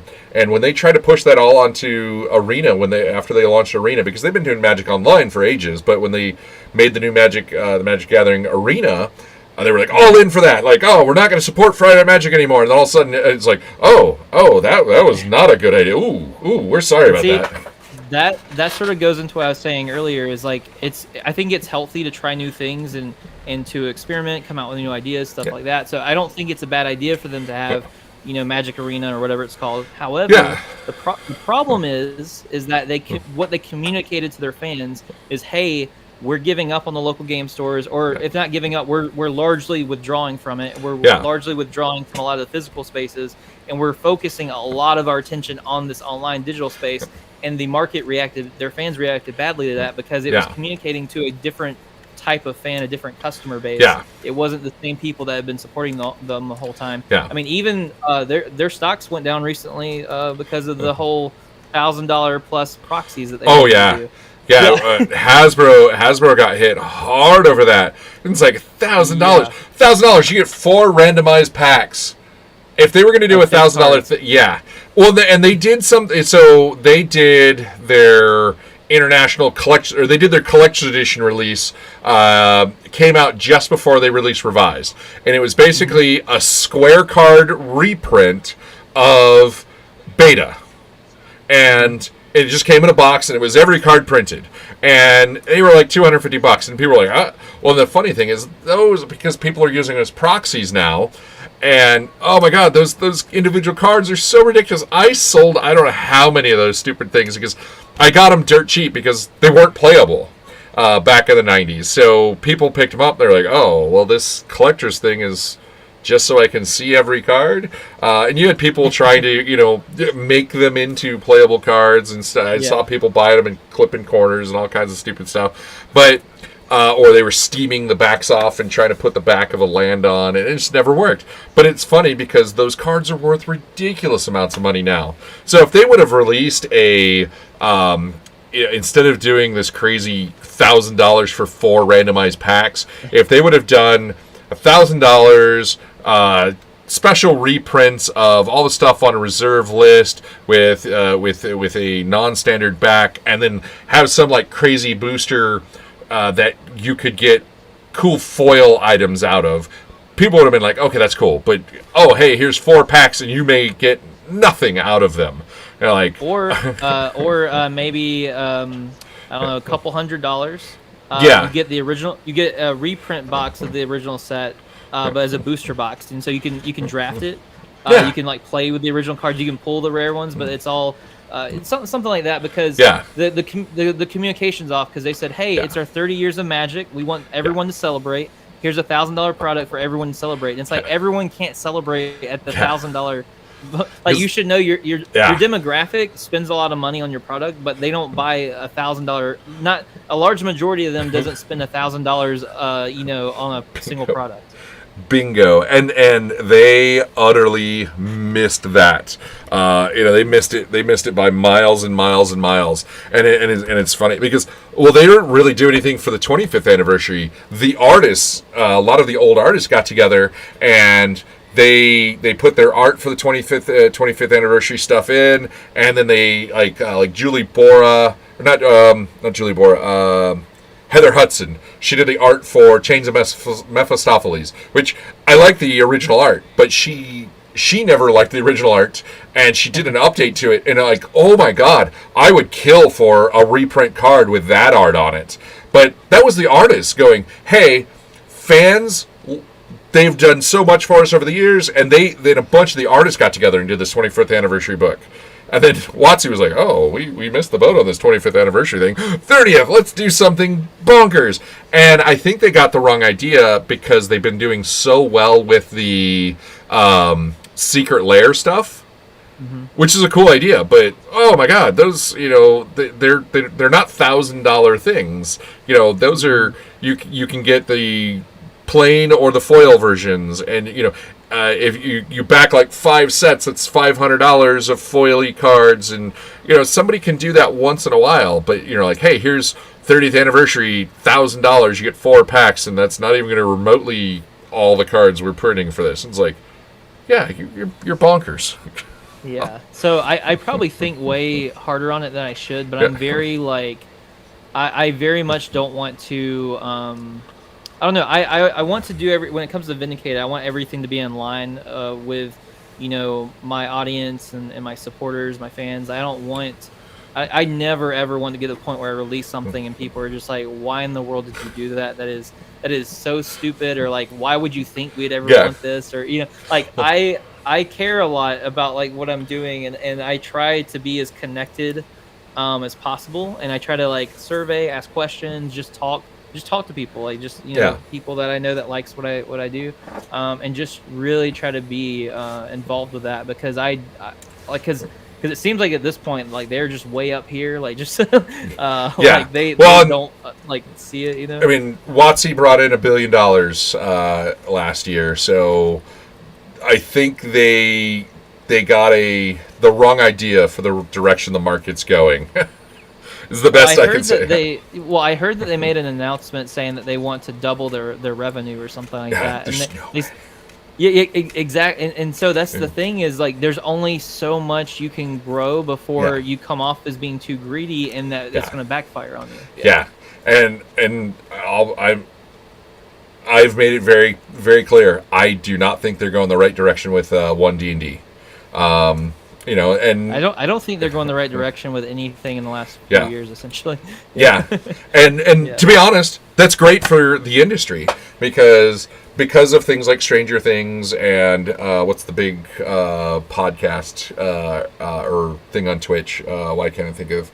But Acquisition Inc.'s Critical Role, that's what it is. Oh yeah. Critical Role. Because of them, there's been a huge spike in role-playing games, and I find more and more people that get in because of those things, and then drift to all kinds of other things. And we've got a lot of amazing middle-tier companies that have come up, like out of nowhere in the last few years. Free League and Modifius. They were not even players, a decade ago, and they're making amazing products right now. And you've got great companies that have been around for a while, like Palladium and Artel Saurian, who are coming out with new awesome products. And I love it because the industry is growing. And then you've got, individuals like yourself. You go onto, itch.io and you can pull up and you can find a bazillion zine-based RPGs that are great for little one-shots. People that are... The one thing that needs to be solved, though, is we need to figure out how to move past this point where everyone refers to tabletop RPGs as D&D. Oh, that'll never happen. It was the first one. It's always been the biggest one. It's like it doesn't happen for like movies or video games, or you don't say like, oh, that's the Tetrises or whatever. It's like. But video games was this weird thing because tons of it popped up, and for a while, a lot of people referred to video games as Pong. Pong was kind of synonymous, but thankfully, Pong died. Because Pong was so rudimentary, and then you had Centipede and Galaga and a bazillion other games that just outshine Pong. The thing with D&D, it was basically the first, and it has been the biggest throughout its. It's always been the biggest RPG. In the late 80s, you had the Star Wars RPG come out and really grabbed a giant chunk of the industry. But it was nowhere near, they're like, hey, we're number 2. Oh, we're 4% of the industry. That's what I'm saying. It's so big that I think it could be argued it has almost like a monopoly on the industry when you count like percentage-wise. Because I know a lot of people think monopoly, you think like, oh, well, there's competition out there, so it can't be a monopoly. But when you think like 70% of the market, that's... It is a ginormous amount of the market, but I'm... for the most part, okay with that because of the way 5e is. Go ahead. What do you think about this? I heard that they've started going after artists that will sell polyhedral dice because people will claim, saying like, "Oh, look, you're selling D&D dice," even if the artists themselves aren't calling it D&D dice. The Wizard of the Coast are saying, "Oh, well, it's being known as D&D dice, so that's what people are calling it, and that's our brand, and you can't use our brand, so you have to take that down." I haven't seen that. I'll dig into that because if they're doing that, I know some lawyers that'll happily help people out with that because they have zero claim to polyhedral dice because originally TSR had to reach out to there was a science and math company that was making polyhedral dice, and the dice that they used were because that's what came in the set. Well, the trick too is they wouldn't be claiming that they own polyhedral dice. Yeah, they'd be claiming like D&D dice. These are being called D&D dice. That's our brand. So they'd be trying to spin it in that way. Yeah, as long as the maker of the dice isn't going, I make D&D dice. Hey, I make dice that can be used for role playing games, or I make dice that can be used in D&D. Because that's to be fair. The times I've heard this come up could be it could be on the artist. It could be the artist saying that, which I do feel bad for in the sense that because like you said, D&D that name is so much bigger than tabletop RPG that you can say tabletop RPG to someone and they don't know what you're talking about unless you say D&D. So like they almost like have to say D&D dice just to get the point across of what they are to some people. Because if you run through Kickstarter, there's a lot of people like, hey, we make a game that's compatible with the largest role-playing game on Earth. Exactly. Or the most popular role-playing game on Earth, and stuff like that. And it is a quagmire. And WotC / Hasbro is a large enough company that they could just litigate you into the ground. Disney's been known to do it for years. They can be utterly in the wrong, and they'll sue somebody, and they just keep filing motions and delays and until the person they're suing runs out of money, and Disney wins because the other person can't afford to fight anymore. And it's not because Disney was right. It's just they have the money to run somebody like you out of business. Yeah, well, I will go ahead and disclose for that because some people might know this or might come across. But I did have we'll say a similar situation that happened with me personally, where I know exactly what you're talking about. So I kind of had to give up some stuff because it was a situation where it's like, yeah, you could be completely in the wrong, but because I can't afford this, Yeah. I can only go on and it wasn't with Disney, it was with Wizard of the Coast. But yeah, Yeah, I've been and there. it is a rough situation. It's sad. So the thing that I say that we have to do with that is if the artist makes dice and goes, hey, here's my D&D dice, reach out to him, say, hey, stop that, say that here's my polyhedral dice that I make that are usable with tabletop role playing games like Dungeons and Dragons. That way you can still get the tagline of Dungeons and Dragons in there, but you're just saying that you're making something that can be used with a plethora of games, including for anything, this. including that. Because but if somebody is in the right and they're being going off, like somebody like WotC's going after them. We need to get the word out within the community. Like, hey, here's a company, because you need to make it so that the PR is bad enough that they won't. And that's what the industry's small. It really is. So if you can get the word out to enough companies, or it lights up on social media enough, there'll be people in the industry that goes to WotC and be like, "Hey, time out, guys! Like, this isn't cool." that was a bit of my issue at that time. It was years ago. I didn't really know anyone, or like I didn't really go to the outlets I should have and stuff. But it's okay. Yeah, and I'm hoping that we're becoming I don't want to see somebody sued into a position where they have to give up their IP or whatever, or kill their project, or go, oh, hey, I can't afford a lawyer. Great, I everything I've been working on, and then get. I'm thankful that you're still creating games. I'll put it this way: it hit me hard enough to where every year I've been asked to go to some different high schools and talk to their students about entrepreneurship. And I had to take a break for years because I told the teachers, I said, if I went now, I'd be so pessimistic that I would scare them from ever wanting to be an entrepreneur, because I would just say like, hey, like this path will just lead to you not wanting to exist anymore. Essentially, I mean, like, I'm past that point. But having a major company like multi-billion dollars like coming across as like being ruthless with you and like not trying to work with you at all and like just going like hammering onto you like without any remorse is like a feeling that like I've also learned like none of my friends or family can really understand or really sympathize or like really it's hard to understand what that feels like. And also like I was in my early 20s. It's like I'm a fresh-faced recruit, like looking to get into the industry. And as soon as I jump into the industry, I'm just getting like destroyed. Yeah, so, it was really tough. I want to sit down and talk to you about that sometime, because we need to get those stories out there. Because whether it's something that you did that.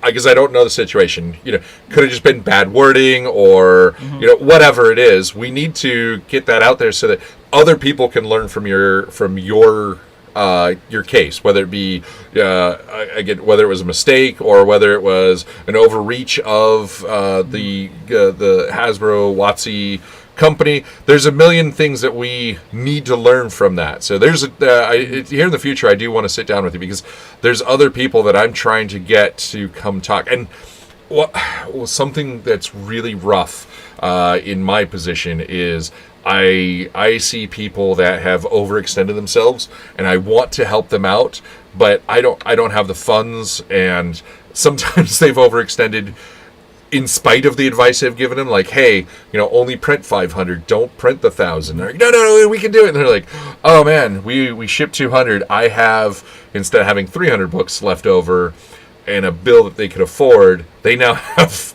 700 books left over, and they skipped rent for 2 months. And it's like, what's funny, it's funny that you mentioned that, because I was going to tell you earlier that I've thought about for Kickstarter. It's like I might legit have like maximum quantities on these pledges, and it's like I feel like some people would think that's preposterous. Like, why would you cap out your success that you could have on Kickstarter?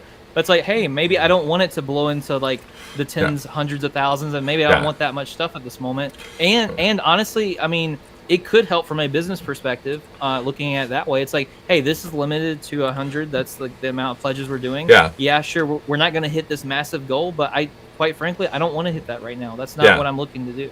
Well, I will say that through us, we can definitely get you with, if you do have something that does blow up, we can help you get to the right people that will help you do the right thing moving forward versus yeah, that's good to hear.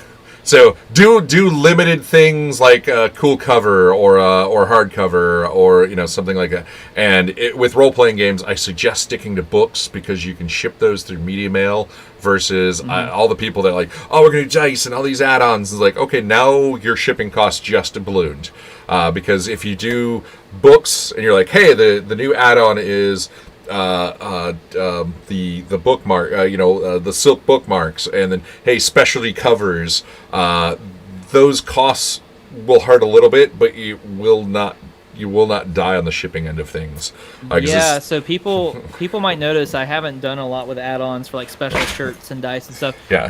And it's largely for that reason. I personally love like add-ons, and I think it's cool when like big companies do them and stuff, or bigger companies. And it's something that I would definitely be open to in the future whenever we're able to sort of expand our operations and have like a much bigger I have like employees and stuff. But when it comes to like what I currently am doing and what I currently am, that's not something I'm heavily entertaining because it's like you're saying, the logistics behind that I'm already aware of without having to touch it. I'm just like, okay, I'm kind of staying away from that. It's not something that I want to deal with. I want to make the process as easy as possible, and the less add-ons we do, the more sure that we are to get that product to our backers. It's like we can get this to you quicker, more efficiently. Like things will have a higher chance of going smoother this way than if we try to add a bunch of extra stuff. And sometimes I bring things up in interviews that I know that maybe the person on the other side of the camera, they understand, but I say things to reinforce for somebody that's watching or may watch in the future. Mm-hmm. I do that too, and I sometimes do that through text messages, and I'm thinking like, hopefully this person, or like that happened in Discord earlier where someone said something and I said something to reinforce it, and in my head I'm thinking like, well, hopefully he knows I'm not trying to like I get that he is agreeing with me. I hope he knows this. Yeah. And oh man, it's one of the roughest things about something like Discord or forum or text messages, because there's no tone to your message. You're like, oh, that guy's being a dick. And you're like, well, I didn't mean it that way. I apologize. Like it's like, and I've had to message people after I say something like, hey, please do not take that I'm saying this in a negative light. Here's what my actual tone is. I'm saying this so that it's a little more clear for the people that aren't you and I that may be reading this in this forum or this message board or whatever. And then I'll get messages back like, oh yeah, I got that. Like, I know you, so hey, we're cool. I'm like, whew. Oh yeah. Because sometimes you can restate something within a message board, and we're just like, wow, that guy's a total jerk. Like, I think that guy understood. Like, what are you doing? You get flamed. You're like, it's not my intent. Please read my tone this way, not how you're angry at the day. Yeah, no, I have this I have this like weird fear because I'm not sure that this has actually really happened to me a lot, so I don't know why I think about it, but I just have this thing where it's like I'm way more comfortable with someone disliking me or hating me for something that's true. But if someone if they dislike me for something that's not true, that bothers me a lot more. I understand that, because my wife jokes that people either love me or hate me, and I'm cool with that. Mm-hmm. Because the people that don't like me, they don't like me for, usually it's some hang up that they have. I'm like, okay, whatever, I don't care. If you don't like me, don't like me. I may or may not be able to change your mind. But especially if it's something from online where they've never met me and they're like, oh yeah, that guy's a total a-hole. And like, I don't like him. He's got dumb opinions or dumb ideas. Or I'm friends with somebody and they're like, oh, I know that person too. And then they go like digging through my social medias through another friend. And they're like, oh, I don't like your opinions on things. I'm like, well, you loved me until you knew that, X, Y, or Z. And it's like, what, why is this your issue with me? And like, well, we can't be friends anymore. I was like, okay, sorry that you have this weird idea of me all of a sudden, even though we've known each other for 3 years through conventions, and you've given me giant hugs. But it's also funny because I've had other people that have done that. They're like, oh, hey, I don't agree with you on X, Y, or Z. I was like, okay. And they're like, oh, you're not mad about that? I was like, no, I knew a lot more about you than you realized, and we're still friends. And they were like, oh, cool. And I was like, great, we're I know somebody I disagree with on tons of things, and every time she sees me at a convention, she's like, oh, I'm so happy to see you, and gives me a big old hug, and like, oh my God, he does so many awesome things. And it's like, and it's funny because if we'd met under other circumstances, we probably wouldn't be friends. But because of all the cool things that she does at events and that I try to do at events, she's super excited about introducing me to people and what the library does. And I really try to, for the longest time, I never understood people that had a work face and a home face. But as I do things with the library, I have a library persona. There's a lot of things that personal I will not talk about.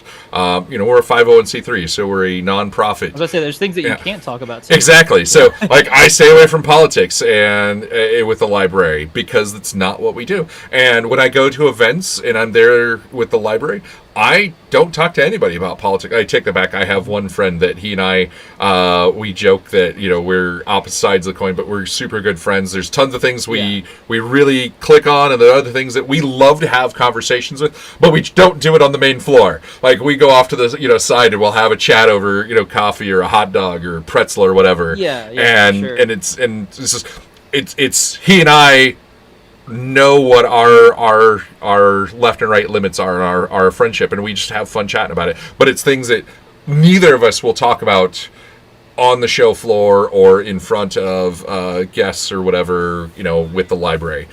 We try to make sure that other people aren't around, and I thoroughly understand that. And I honestly, I wish like more celebrities and stuff had that. Like yeah. Hey, it's like, wow, you're really a hateful person when you with just random half of the population, and I see it all over the place.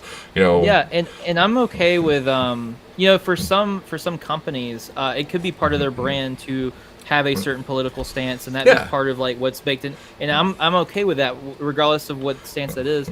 But I remember sorry, I'm getting tongue tied here. But for example, there's a video game podcast I like.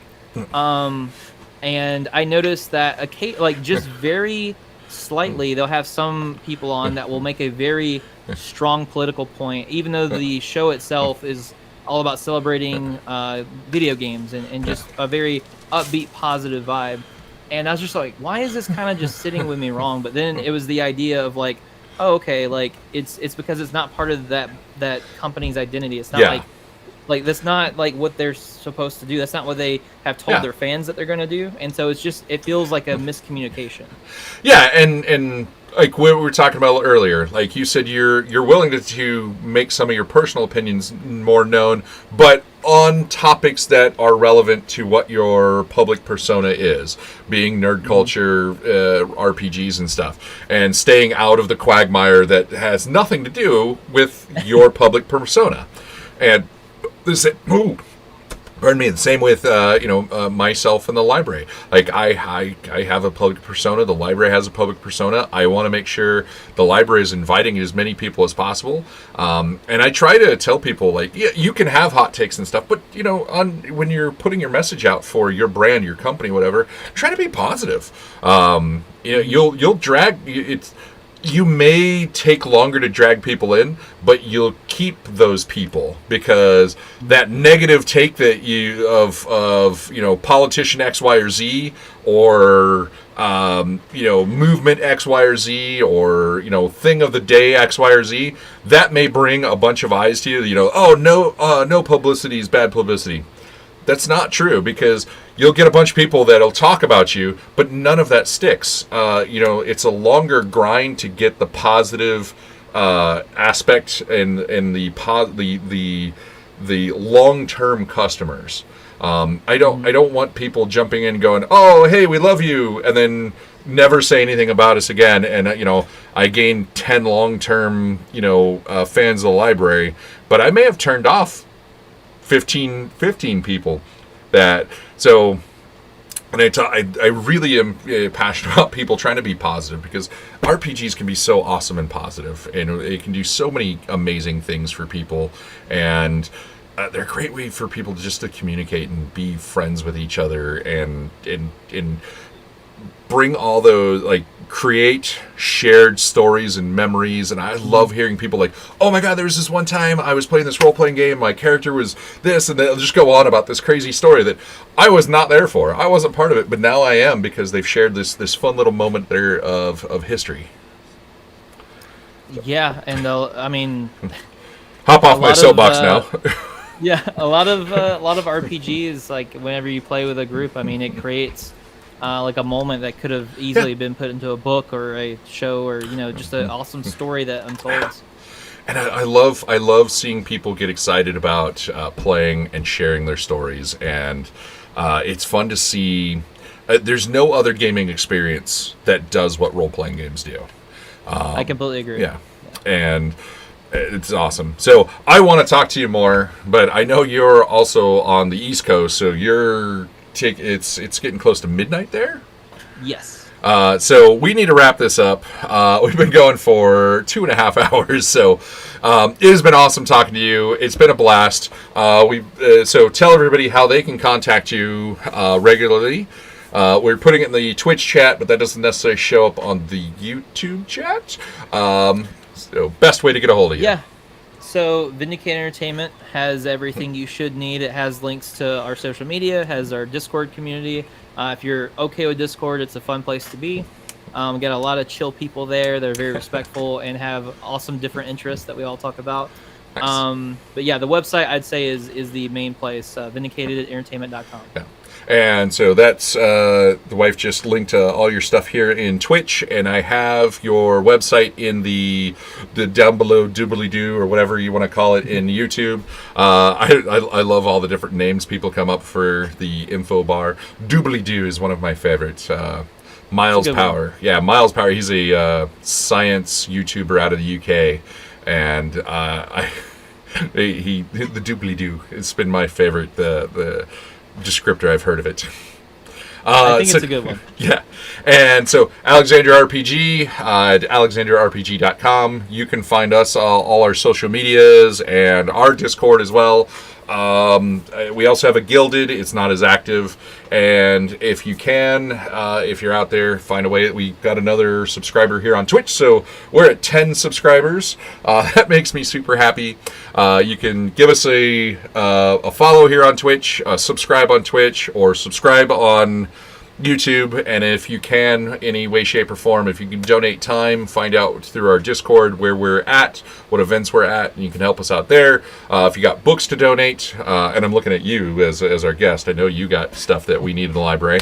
And if there's anybody out there that can help us monetarily, you can find ways to do such via whether it's coffee or PayPal, or if you just want to write a check and send it to us, you can contact us directly through our contact link on the website, or just send me an email directly at david@alexandriarpg.com, and we will help you out. Or if you just donations at alexandriarpg.com, you can throw that into PayPal and send us funds.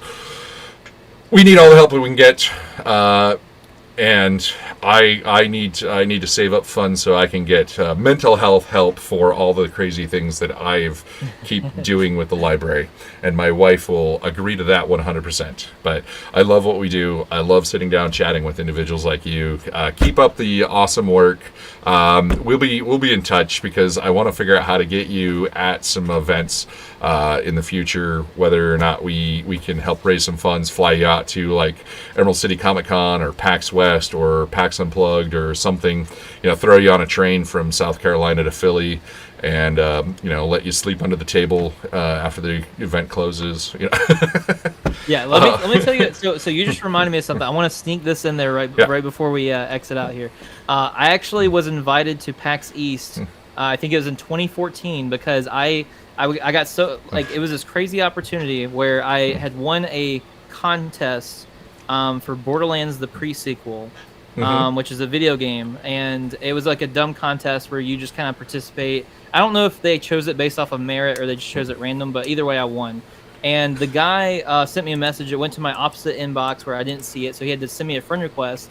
I was like, "Who's this guy? He works for Gearbox. Cool, I'll add him." So he accepted I accepted the friend request. He then said, "Hey, you won. Here's your prize."